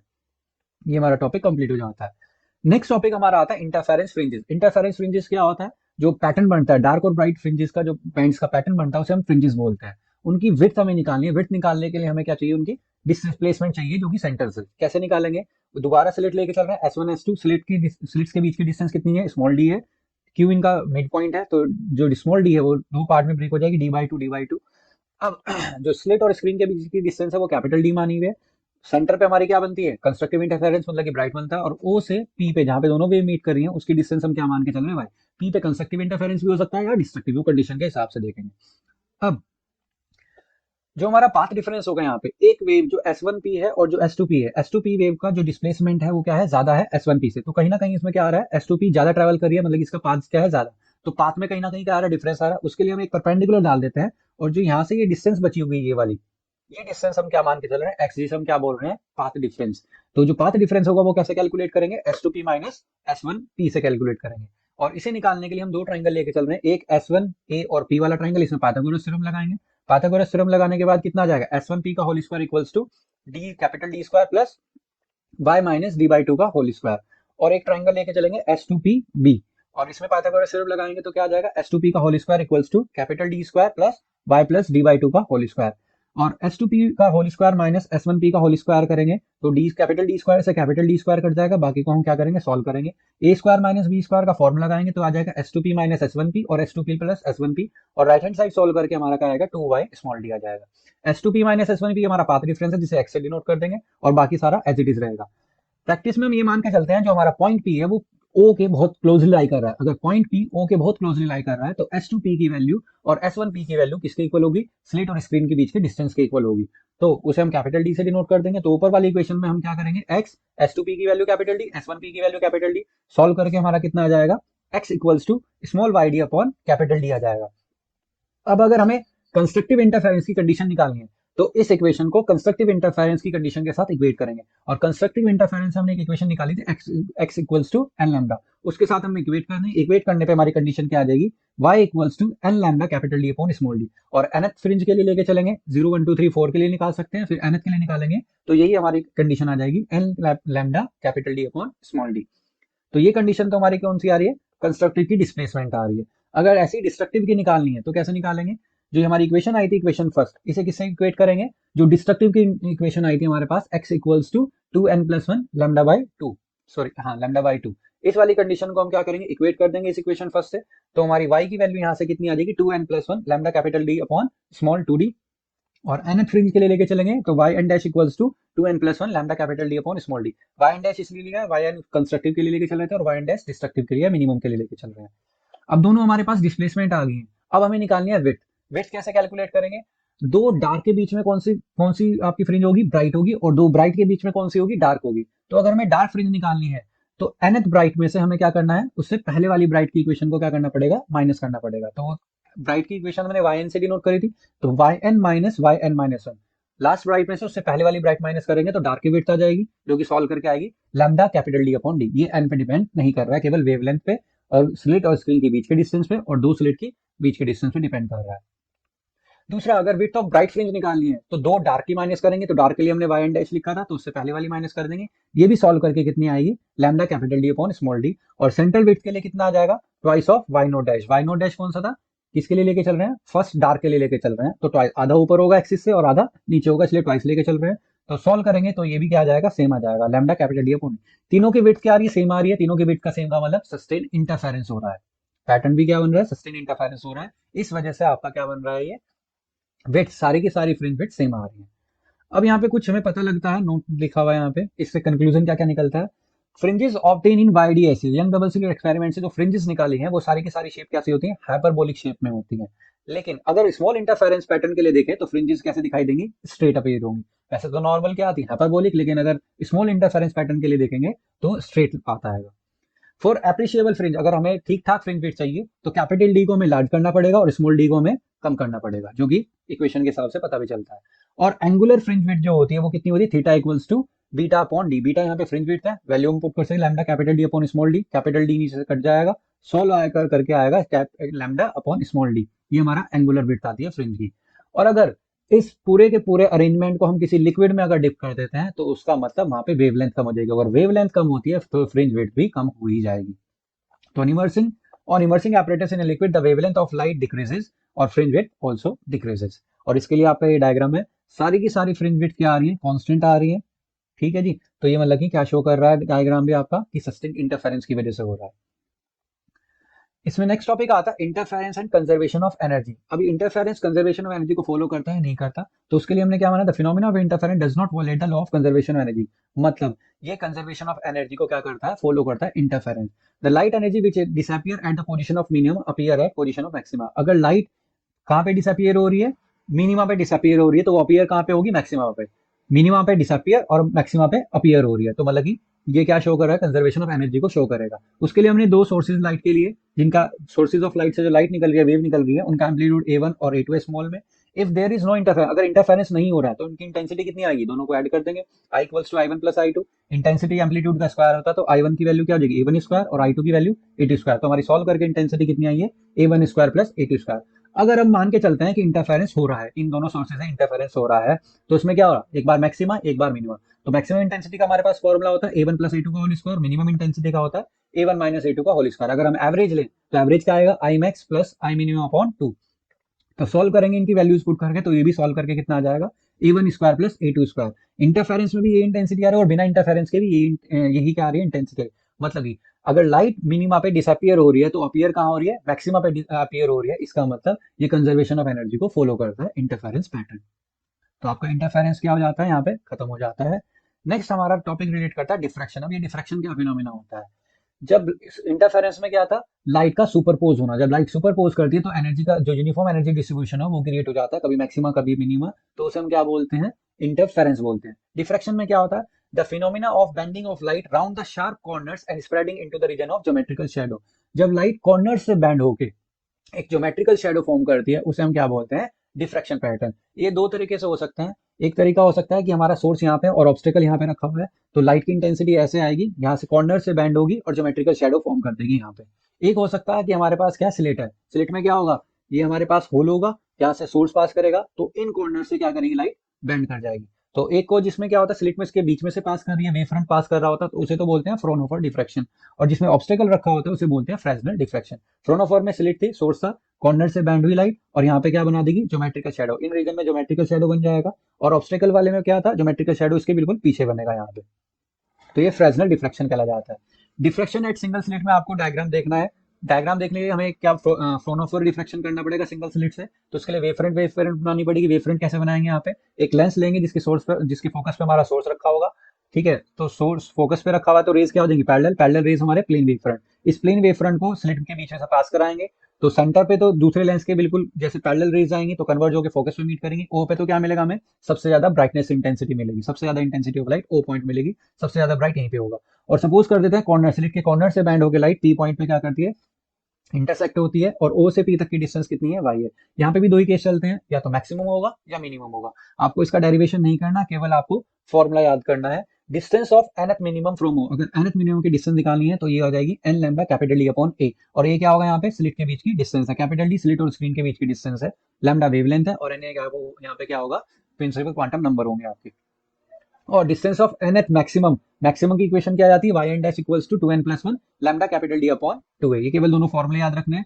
विड्थ निकालने के लिए फिर से वही फिनोमेना लगेगा, दो bright fringe, nth bright fringe में से उससे पहले वाली ब्राइट फ्रिंज माइनस करोगे तो क्या आएगा आपके पास, डार्क की विड्थ आ जाएगी, और दो डार्क में से माइनस करोगे तो क्या आ जाएगी, ब्राइट की विड्थ आएगी। तो विड्थ ऑफ सेकेंडरी मिनिमा कैसे निकाली, मिनिमम की वेट निकालने हैं तो ब्राइट वाली माइनस करें, तो ब्राइट के nth में से उससे पहले वाली ब्राइट की पोजीशन को माइनस कर दी तो हमारे पास किसकी वैल्यू आ गई, weight of secondary minima. Maximum के लिए निकालनी है तो डार्क वाली माइनस करनी पड़ेगी, तो डार्क की nth डिस्प्लेसमेंट अब yn है, उससे पहले डिस्प्लेसमेंट क्या होगी, yn-1। सॉल्व करके हमारा आ जाएगा लैम्डा कैपिटल डी अपॉन ए आ जाएगा। और सेंट्रल की कैसे निकालेंगे, ट्वाइस ऑफ y1 करके निकाल लेंगे, तो 2 लैम्डा। यहाँ पे देखो विड्थ ऑफ मैक्सिमा और मिनिमा की तो सेम आ रही है, लेकिन सेंटर पे क्या आ रही है, सबसे मैक्सिमम आ रही है, डबल आ रही है इनसे। और इसके लिए डायग्राम कैसा बनता है, ये जैसे जैसे आपकी डिस्टेंस बढ़ती रहेगी आपकी इंटेंसिटी धीरे धीरे क्या होती रहेगी, कम होती रहेगी। तो सबसे ज्यादा किस पे आ रही है, डायग्राम में शो किया जा रहा है सेंट्रल मैक्सिमम सबसे ज्यादा है, और जैसे डिस्टेंस बढ़ेगी तो इंटेंसिटी धीरे धीरे कम होती रहेगी और एक टाइम पे आके बिल्कुल ही खत्म हो जाएगी। तो इसमें नोट लिखा हुआ है, in diffraction pattern produced by single slit intensity of secondary maxima goes on decreasing with the order of the maxima. It is because with increase in n, the wavelet from lesser and lesser part of slit produce constructive interference to form secondary maxima। जैसे जैसे आपकी distance बढ़ती रहेगी वैसे वैसे ये secondary maxima भी क्या होता रहेगा, कम होता रहेगा, और इंटेंसिटी भी आपकी कम होती रहेगी। यहाँ पे आपका वेव ऑप्टिक्स खत्म हो जाती है। That's all for today। I hope आप सबको समझ में आया होगा। अगर किसी को क्वेरी है तो आप कमेंट सेक्शन में डाल दीजिएगा, मैं उसे रिजॉल्व करने की कोशिश करूंगा। दिस इज आशीर्वाद सैनी साइनिंग ऑफ।